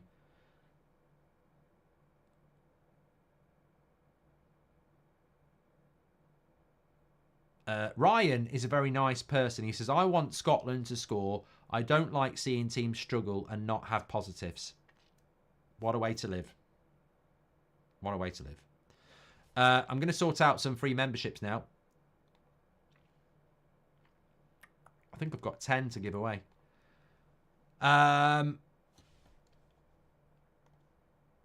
Just while we're doing that, thanks everyone who's watching on TikTok, by the way. Please do give us a follow. Thomas says, I hope all the teams from the UK lose. Well, that'll be England and Scotland then. There's only 2.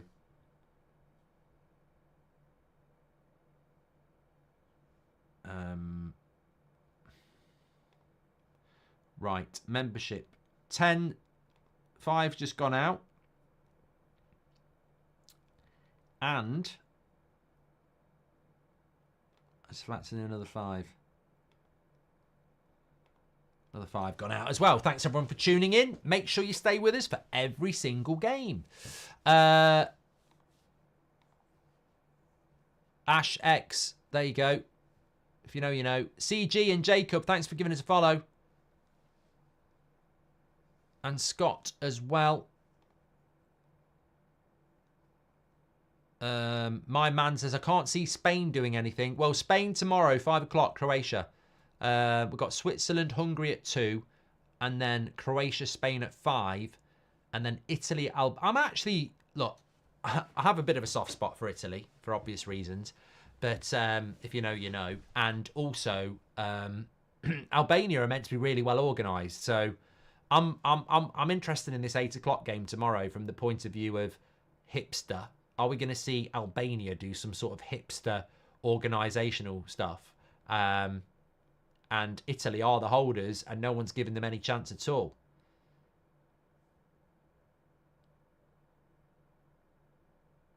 How do you know if you get the membership? You'll have a little badge next to your name, mate. I love that from Teddy. He says, I love a bit of Scotland Hotspur. I don't know why I liked it. It just sounded funny. Ty says, I also listen to him in the shower because I spend rather long in there. And Ven Teller says, I listen to you in the shower as well. Mojo's just gifted 20 memberships. Absolute legend. And Seed says it's a timing thing, multitasking. Whoops listens to us in the shower. I mean, this is all new to me. Apparently, there's a lot of people who listen to me in the shower. A lot of people getting wet. Not like that. Not like that. Tony Cruz has got perfect pass completion rates, says Ivan. Well, this game's really going to be Germany now. How much they want to push it, because it's not like they're playing in the Bundesliga and goal difference might matter. So really, it's just about. It's hard in an international tournament, isn't it? When you know you've won the game, you may as well go for it because you want to be quite fresh. But then at some point, I think you will start making subs. Okay, sir says, I'm a die-hard Italian fan, but I'm from Albania. This will be the first time I ever cheer against Italy.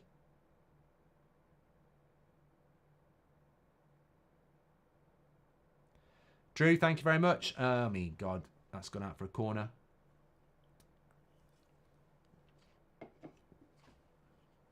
Who does Gunn play for? He used to play for Norwich, didn't he? Or is that Bun? Or did they both play for Norwich? Gunn and Bun. Norwich still, says the boat. Thank you. How do you feel about Aston Villa being in the Champions League, says Ron. I'm very excited.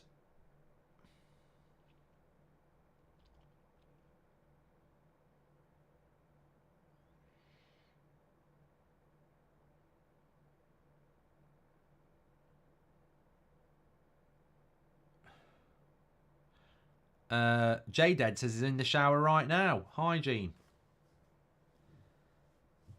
That's not me saying hello to someone called Jean. What do you think about Denmark winning the Euros, says FM?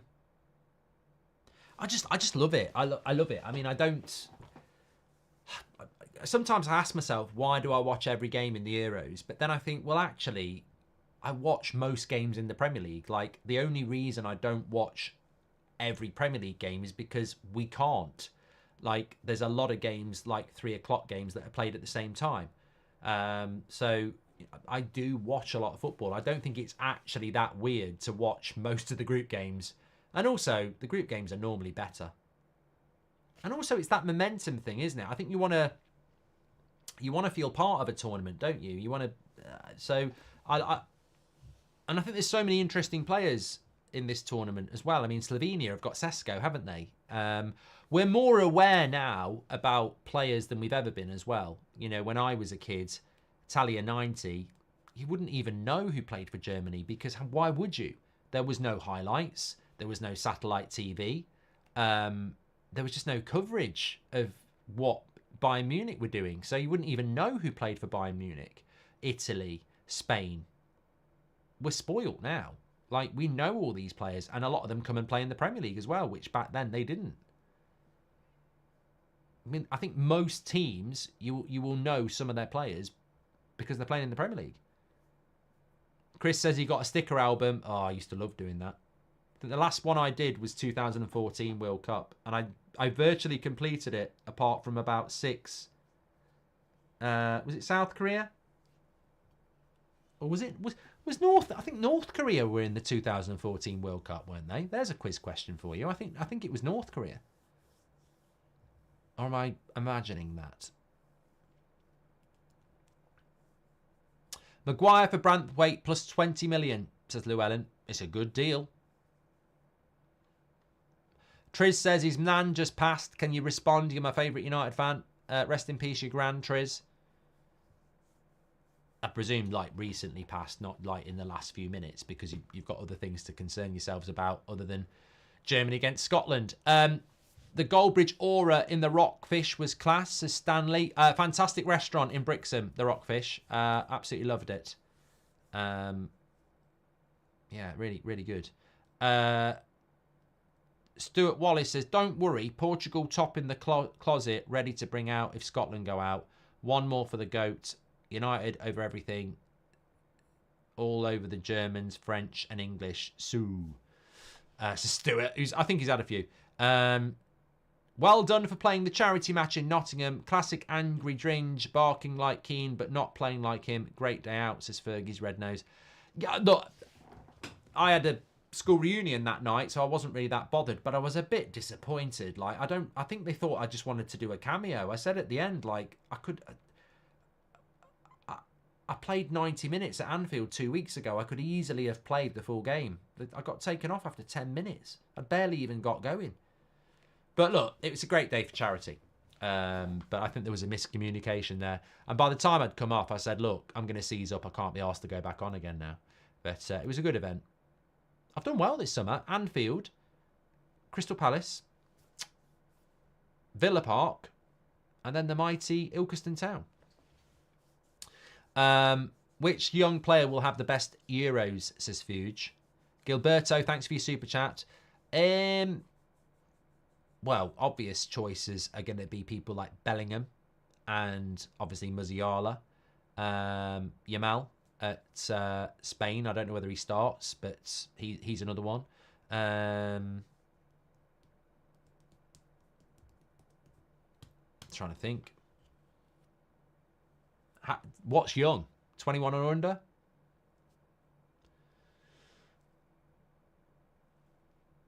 You should do a watch-along in the shower, says Drew.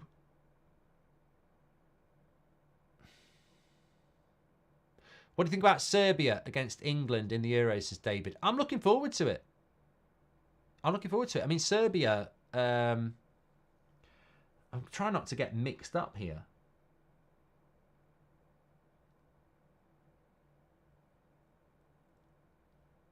Serbia's Milinkovic, Savic, Mitrovic, Tadic. Milenkovic is their centre-back, isn't he? Remember when he was linked to United from Fiorentina years ago. Who does bloody Oblak play for? Is he Slovenia? Or is it Slovakia? It's hard. It is hard. You do get mixed up. Vlahovic is Serbia as well. Serbia...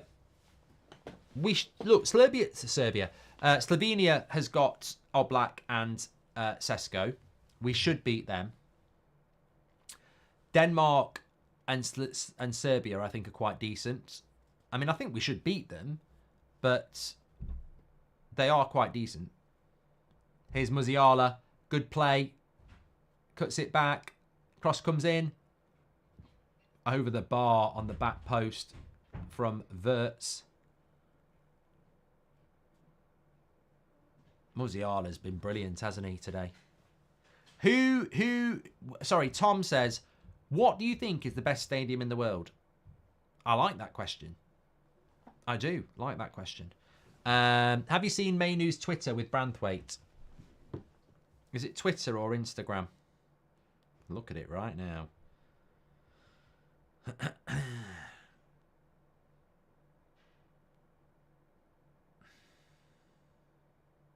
That's not his Twitter, mate.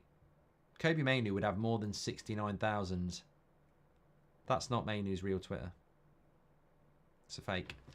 The score is 3-0, D-Man.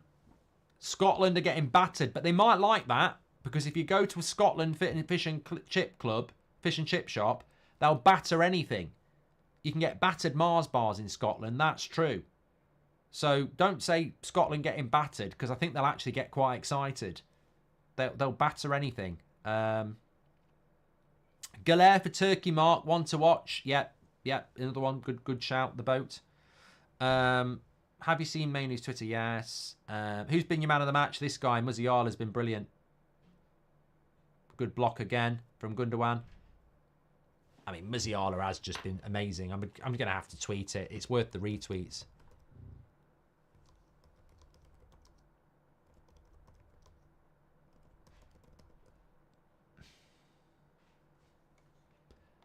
Absolutely. And I think that's the thing for me, isn't it? I remember Roberto Baggio in Italia 90 lit up that tournament from nowhere. Gascoigne in 90 as well. Rooney in 2004. It's great at the start of a tournament when you get a player that, you know, captures the imagination of the nation, and he certainly has in this first hour of the Euros. Been magnificent. 21. Could have played for England. I'm not crying about that, by the way. He could have played for England, couldn't he? Germany, 4th goal's got to be coming in soon here. And that's a great point as well. Like, people say, well, Germany might take their foot off the pedal. But you also want to get your goal as well, don't you? You know, you want to get your assists. Players are really into all that sort of stuff. Battered bourbon chocolate biscuits, says SW. I don't like batter. Talking about Brixham, the night before I went to the Rockfish, on the lunchtime, I had battered fish gouzons. And you know when you have something battered and inside there's not much of it and it's mainly batter? Oh, I threw up an hour later. It was just too much batter. And we battered the English back in the day as well. Sent them home to think again, to Stuart Wallace. He's very patriotic tonight. I think he's going to put Braveheart on and get the lube out by the sounds of it. He's proper patriotic tonight, Stuart. It won't be pot noodle and it'll be Braveheart and for Stuart. Do you think anybody actually does that? Gunn does well there.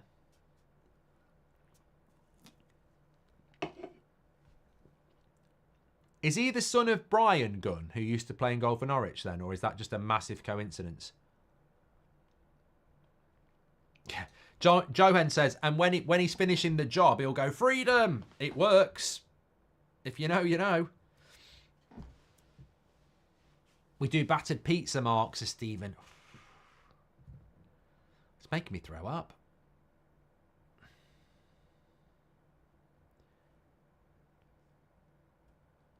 What team are you looking forward to watching the most? Well, beyond England, good question. There's quite a few I'm looking forward to. I mean, I'm looking forward to Switzerland tomorrow because I've got them in the sweepstake, and I really do think they could be the dark horse of the tournament. Same with Austria. I think there's the dark horse teams are the ones. Denmark, Czech Republic. I'd love Portugal as well. I think Portugal are very exciting. Roberto Martinez is the problem. A couple of subs coming on for Germany now. Havertz is coming off, so I think Füllkrug will come on. Sane's coming on as well, who I'd like to see Sane starting, but I suppose it's the inconsistency, isn't it?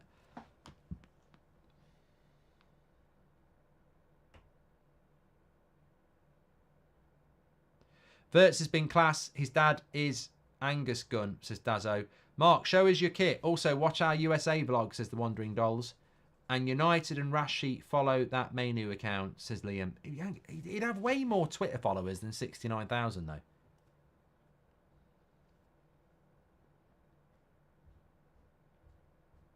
Show us your hoodie.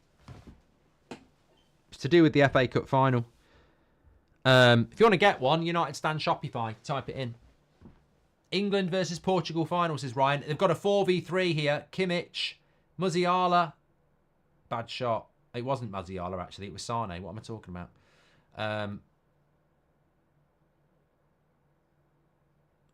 Probably a little bit not. What do you think about the German kit? I'm normally a big fan of the German kits because Adidas, I think Adidas are German, aren't they? They've always seemed to focus on making the best kit for Germany. But I don't like the shorts. I don't like the pattern on the shorts. But I do like the kit from the front. What's the German away kit look like? That's normally the one. I got a German away kit in 1994, reduced. Oh, it's pink. Looks like it's pink. It's normally black. I got a German away kit in 1994. It was sort of like a green kit. And it was a different time in 1994. But I had a German away kit, green, which had been reduced in the catalogue. So my mum got it for me. I went in the local co-op and an old fella booed me. I think it was something to do with the war. I suppose 1994, it was like 40 years later. But we'd never get that now. We'd never get that now. It was weird. It's like, what? It was just booing me. Modric is my second favourite midfielder. Yay, says Nicky. Wirtz or Musiala, hypothetically, to pick up Bruno's mantle. Well, hypothetically, they're very good players. Psycho says, I'd boo you now. And a good kit's a good kit, mate. Who is... I followed Miz on TikTok. Who has the best... What's the best ground in the world? That's a question I want the answer to. Who has got the best ground in the world?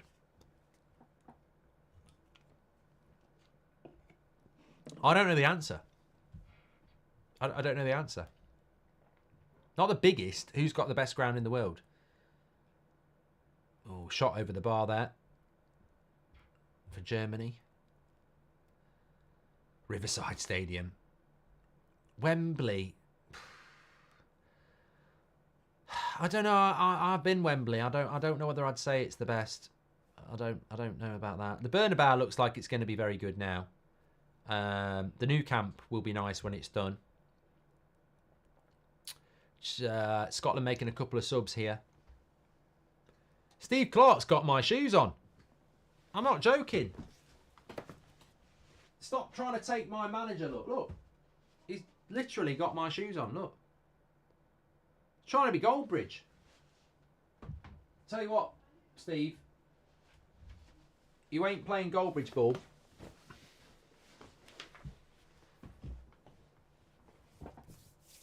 Old Trafford's got a waterfall, says Fuge. Is the founder of McDonald's Scottish, says Oddie. No. It's a very good film, actually, The Founder. Give it a watch. How does VAR always work so much better in European Cups compared to the Premier League, Mark? And who's your top goal scorer for the tournament, says Keith. I've gone for Ronaldo as top goal scorer, which is a bit out there, but I just feel in that Portuguese side, and he never gets injured, I think he will score goals, and they've got Georgia, haven't they? And he never wants to come off. And what was your other question? Why does VAR always work so much better? It's just more efficient. The offside system that they use is different to ours. We're going to bring it in next season. They just seem to have a better understanding of how to use it. Whereas I think ours is a little bit more arrogant and opinionated and jobs for the boys. And, I mean, did you notice how long as well in that game? What I loved about that first half was they got everything right. The penalty on Musiala that was overturned to a free kick. The penalty on Gundogan that ended up being a red card. And they only added 3 minutes on. In the Premier League, that would have been about 8 minutes added on. And I love that. Like, they're really efficient with their time as well. Oh! What a goal by Fulkrug. I wouldn't even say Fulkrug. I'd say Fulkoff. I said Fulk, but you know what I mean. An absolute banger. He's absolutely thundered that into the top corner. He should be sponsored by AC/DC because that's thunder. La la la la la la la la la thunder. It was absolutely bang.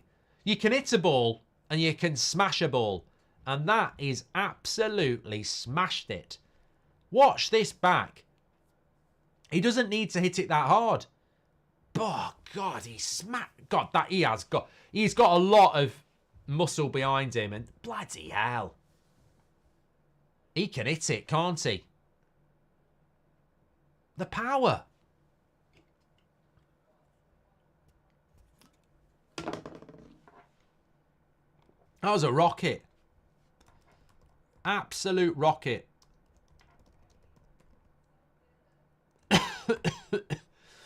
Making me cough. Howder says, if the Scottish coach has got your shoes, it's not weird they're losing. I didn't lose last time. Millennium Stadium in Cardiff, says John. George says, how can they boo you? Your royal family is German. Who goes further, Mark? A Klopp England versus a Pep England, and why? I think they both win the Euros, mate. I wouldn't even aim that high. I think if you put... Look, if you put Klopp or Pep in charge of England, they'll win it. They'd win it, piece of piss. I mean, I don't rate Southgate, and I still think we'll win the Euros. Locke, Emil, and Jathan, thanks for the follow. Hi from Malta, as we talk everything. Thank you. Oh, God. I do feel a little bit sorry for the Scottish, though. I mean, they've loved the fact that they've qualified. I heard something today. There is a famous pub in Munich that's been around since the 1800s, and the first time in its history, last night, it ran out of beer. And the Scots will be having a great time. And I hope that they probably thought they might lose tonight, but maybe like 1 or 2. But 110 kilometers an hour, that shot was. He can hit the ball. He can hit the ball.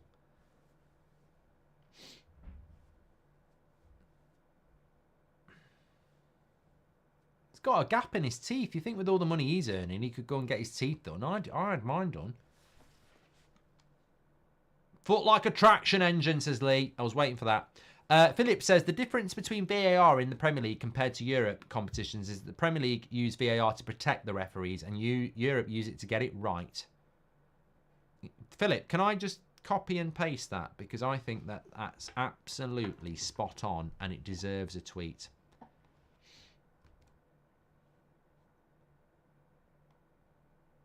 It's absolutely spot on.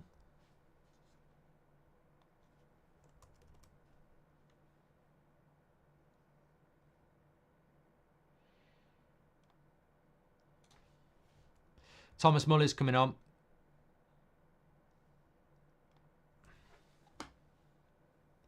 It's coming home to Scotland, and I just know it, says J Dead. At the moment, I'm still very positive that England are going to win it. Reality could bite, of course, at any time, but you know, Germany look good.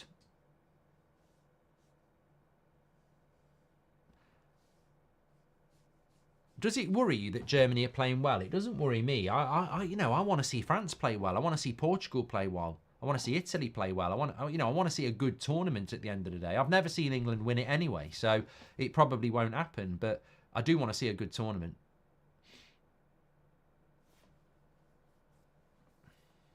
I think it's going to be a really attacking tournament as well. I think most teams are better going forward than they are defence. Kimmich cross, good. The problem Scotland are going to have is that even if they manage to win a game, they're going to need 4 points, because if they get 3 points, the goal difference is going to send them home anyway.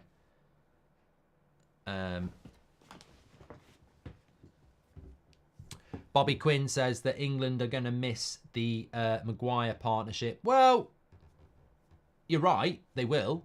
But on the other hand, they will be more mobile with the players that they've got.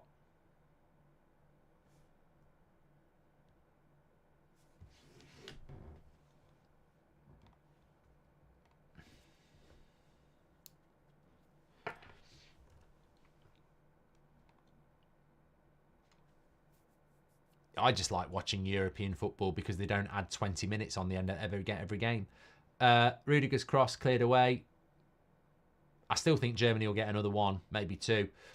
Please do subscribe if you're on YouTube, by the way. We are only 100 away from 164,000. Thanks everyone who's tuning in tonight. And don't forget, you can try, I don't think you'll be able to, but you can try and join us for every single watch along, which we've got 3 tomorrow. We're in the Goldbridge Arms for the 2 o'clock and the 5 o'clock, so don't miss that tomorrow. Looking forward to that. We're going to get some food in, etc., etc. It's a nice way to end the weekend as well, isn't it? Sunday night England playing, I think. Nice way to end the weekend. Billy and Michael, thanks for the follow. Do you think the Dutch have a chance as FC? Well, I tried a few EAFC career mode Euro tournaments, and the only team I won it with was the Dutch. I didn't win it with Portugal. I didn't win it with England. Who else did I try? I did Scotland, Portugal, England, the Dutch. I did England twice, didn't I? I thought I did somebody else. Italy. I didn't win it with Italy either. I haven't done Denmark. Musiala, a proper German name, to Stuart Wallace. Oh, he's getting bitter now.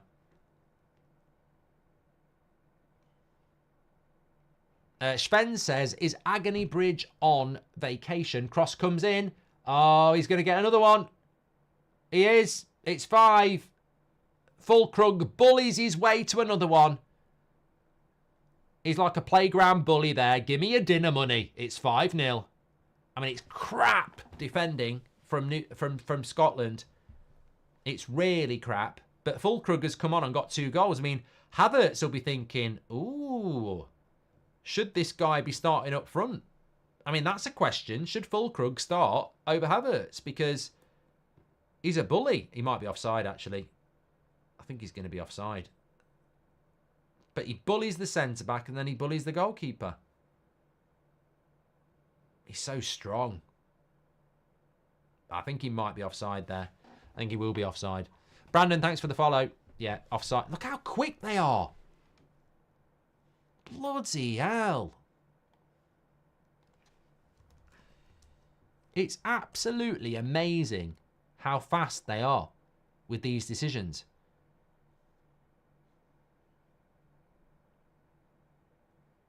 Innit? Gibbo14, thanks for the follow. And Lashley as well.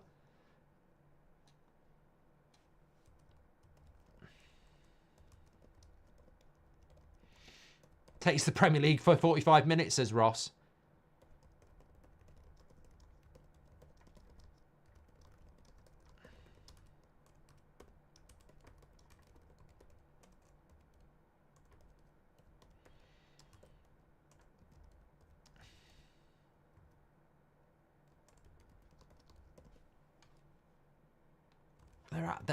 It is, you know, if you don't watch the Premier League, and I'm sure many of you do, like, it's stunning how quick they are compared to us. We are so slow. And the thing is, there's no excuse. There's literally no excuse for the PGMOL, because if somebody's doing it quick and well, what's your excuse? You haven't got one. Still 4-0. VAR needs to be scrapped, but the people using it do, says Brandon. Doesn't need to be scrapped, the people do.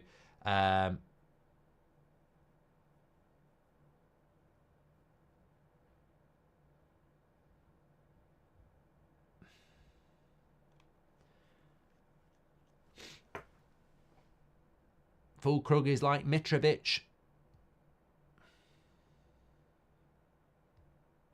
Does Serbia start with Mitrovic and Vlahovic, or do they only start one? I don't feel like I'm an idiot asking that question, because why would I know anything about... Why would I be watching Serbian national games? I wouldn't.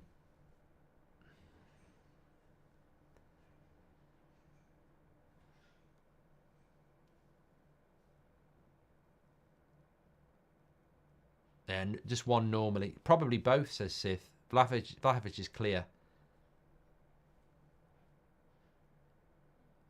Scott McTominay is playing. Just seen him.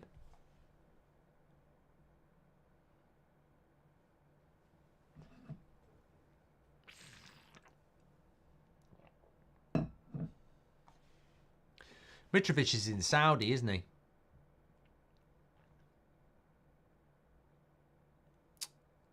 How do you rate Germany after this game, Marks, as per Eric Klassen? Well, I think let's not get carried away after one game.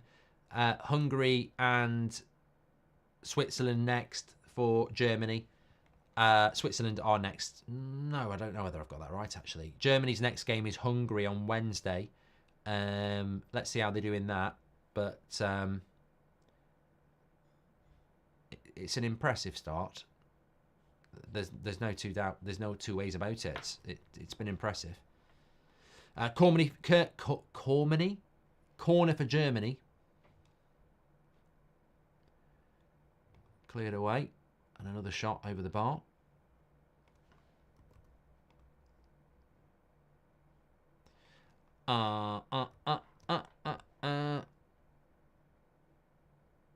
Yeah, there's the offside. They got it quick and they got it right.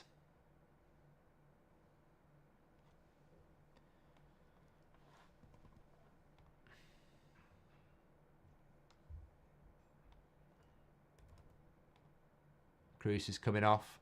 It's mad. You know, I wanted to wait. I knew he'd get taken off, Tony Kroos. But it is mad that he's trying to copy my haircut. But, no, I'm joking. It's mad that he is going to retire from football. I find it incredible. He could easily keep playing. And you don't have to. I mean, you might have had enough. You might want to go travelling, but he's 34. I thought he was like 36. He's got 2 years left in him. The way he's played tonight, I understand. Look, I've seen Gary Neville, I've seen Paul Scholes, I've seen Ryan Giggs, and you can see the drop off as their legs start to go. But Tony Kroos is playing in a Champions League final and in the Euros, and it just doesn't. There doesn't appear to me to be a big enough drop off to retire. And all I'd say is about a footballer is, we'll see it with Ronaldo, is when you retire, it's over. You don't come back. So, stop on the top. I respect it, Tommy. It's their decision. I'm just saying he could easily play for another year or two. Is Trossard the best referee in the world, says Michael?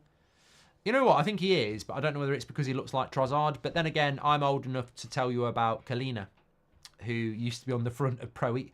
This is how good Kalina was as a referee. You know, the bold Italian ref. Must be something about bold people.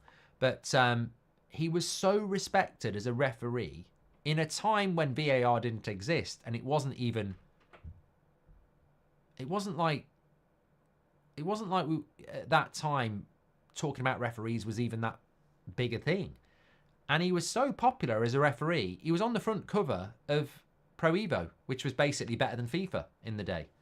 That's how good Kalina's reputation was as a referee.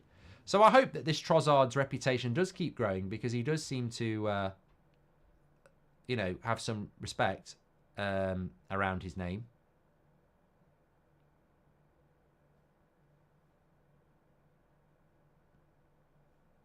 Scotland are going to need to dust themselves down and go again against Switzerland on Wednesday. But as I said, there is still a possibility, the way the Euros work, that you could lose your first 2 games 1-0, win your final game 3-0, and go through with a +1 goal difference. But obviously Scotland have lost 4-0. That genuinely could happen for somebody. You could lose 2 games 1-0, win your final game 3-0, and go through with a +1.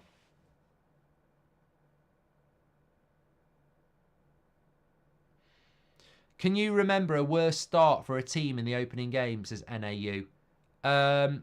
What was the opening game for Qatar in the World Cup? That was a crap opening game. Was it Algeria, Qatar in the first game? Oh, it was crap. It was absolute. You know how you look forward to a tournament and then you kid yourself that it's like, oh yeah, it's the opening game. It was absolute shite. Ecuador, that's who it was, yeah. What a crap opening game that was. Ecuador against Qatar in the first game. Bloody hell.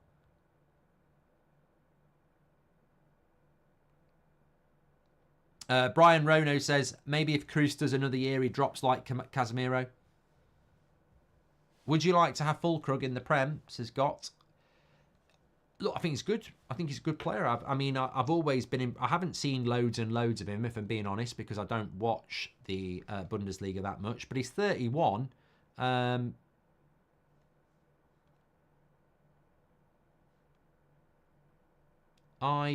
just wanted to have a quick look at what his career is. Werder Bremen up until 2023, and then he went to Dortmund. I mean, he's not going to be coming to Man United, but he's a very interesting striker.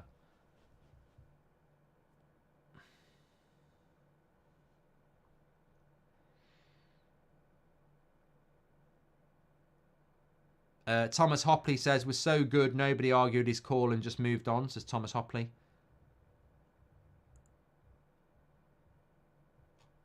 Thanks for all your super chats, follows and subscribers tonight. You're very welcome. 3 games tomorrow. We're excited. If you're on YouTube, please subscribe. Bottom right-hand corner. Get involved with the That's Football community. I say that because we're only 50 away from 164,000. So get involved. Bottom right-hand corner. Subscribe. You're very welcome. Sane. I mean, what a player to bring off your bench. I've always been a big fan of Sane. Shit shot, though. Shit shot. Luke Boyd says on TikTok, and Jet gives us a follow as Dartsman does.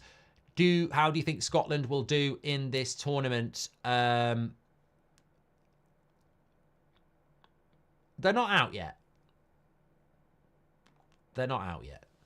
Like, people will overreact and say Scotland are shit, they're going home, and maybe Scotland fans will think that themselves. But it's 3 games. There's 3 games in this tournament. And Germany are the home nation, and they've got a very good coach, and they've got some very good players. And the problem with Germany has been it all coming together. Switzerland and Hungary, you've just got to take them as they are. Absolute, what do you think about McTominay? Look, I don't want to single out Scott McTominay. I thought Shea Adams was invisible. McTominay's been invisible. I've barely noticed him, but there's not many Scotland players that have come out of this game with any real credibility, is there? It's been a mismatch. Germany have taken this home tournament pressure and allowed it to inspire them. Oh, Scooby-Doo! It's not Scooby-Doo scores. It's an own goal from Rudiger. And we got a goal for Scotland. The comeback comes here. Get Mal Gibson on. Get Billy Connolly on. Let's get the Crankies on. Get the Proclaimers on. We're going for it. 5 minutes to go. 4-1 to Scotland. The comeback starts here. It's a bit of a lucky goal for Scotland. And it goes in off Rudiger's. There might be an element of offside here. I don't think there will be, but no, there won't be. Yeah, it's a very lucky goal. The header isn't going in, and it flicks off Rudiger's head and goes over the goalkeeper's head.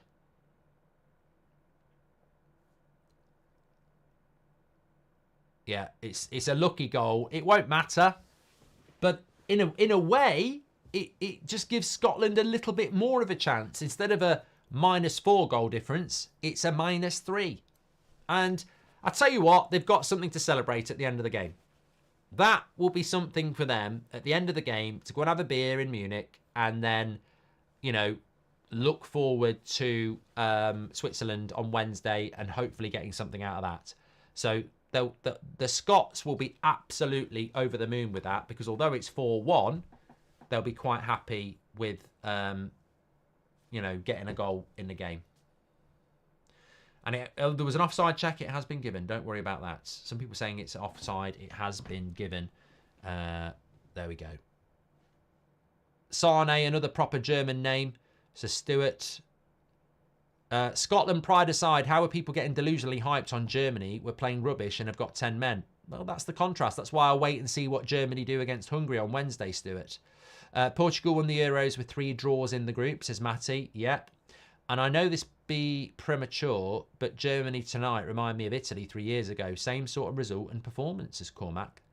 And Rub says Sane just showed why he doesn't start. Selfish and just looks to take shots. We all know a winger like that. Josh says it goes off head-to-head, not goal difference. Hasn't got a clue, has he? Doesn't know what we've been talking about. Leave him with it. 1 minute to go. Can Scotland get back into this? Obviously not.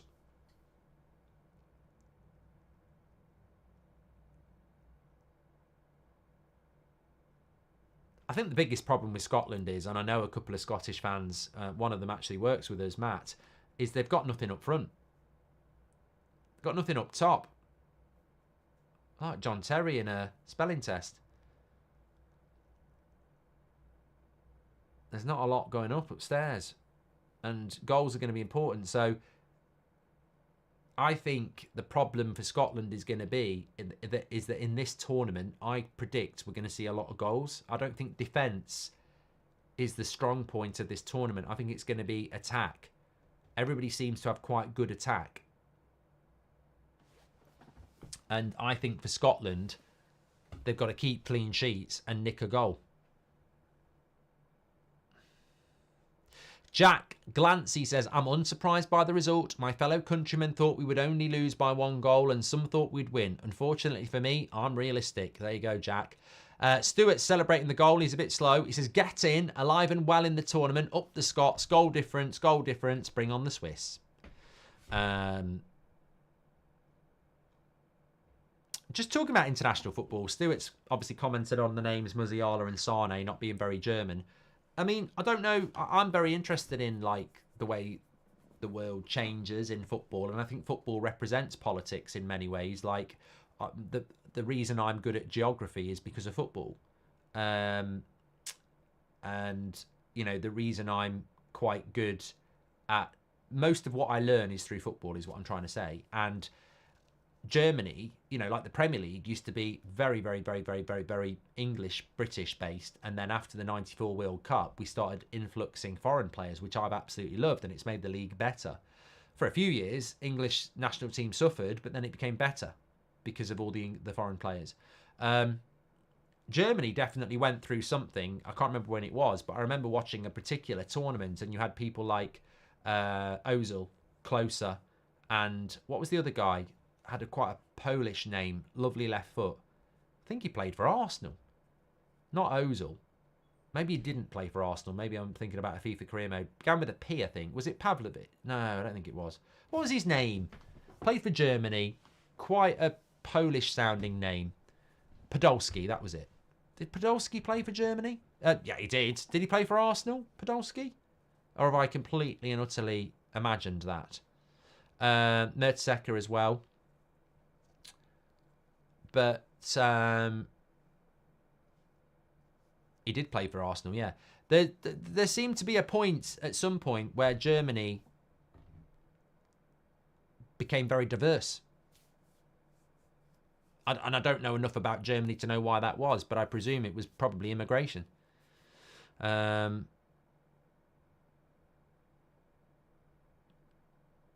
should play GeoGuessr. Me and Seb play Global. That's quite good. You ever played Global? It's every day there's a country and you have to figure out which country it is. So if you say Poland, it will say you're 2,000 miles away. And then you have to get closer to it. Oh, their keeper's crap. How's he let that in? How has he let that in? Not a good night for the Scottish keeper. It's 5-1. I don't know how that goes in. I mean, that is... In the Premier League, if you concede that, you're going absolutely mad at your goalkeeper. It's like edge of the box from Emre Can and another German name. That's what Wallace will say. Edge of the box, not a lot of power, good placement.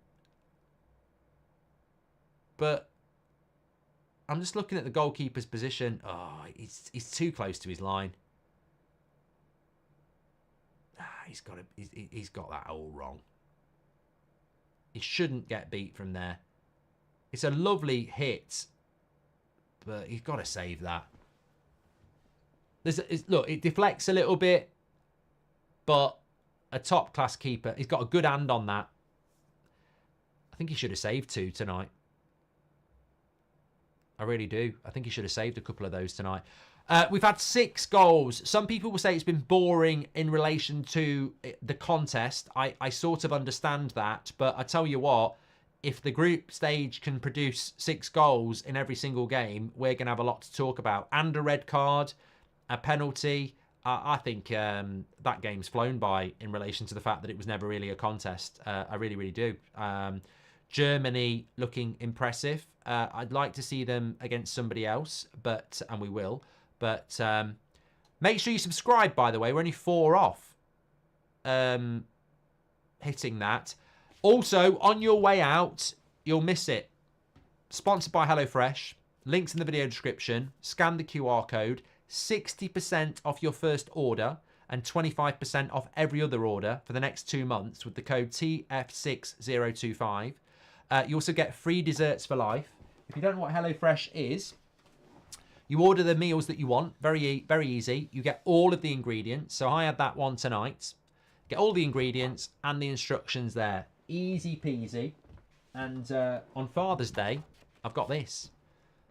Father's Day sirloin steak and hand-cut rosemary chips. Everything you need delivered. All the instructions. 60% off your first box. It's amazing, and it's exclusive to That's Football viewers. And then you get 20% off. Actually, it's 25%, isn't it?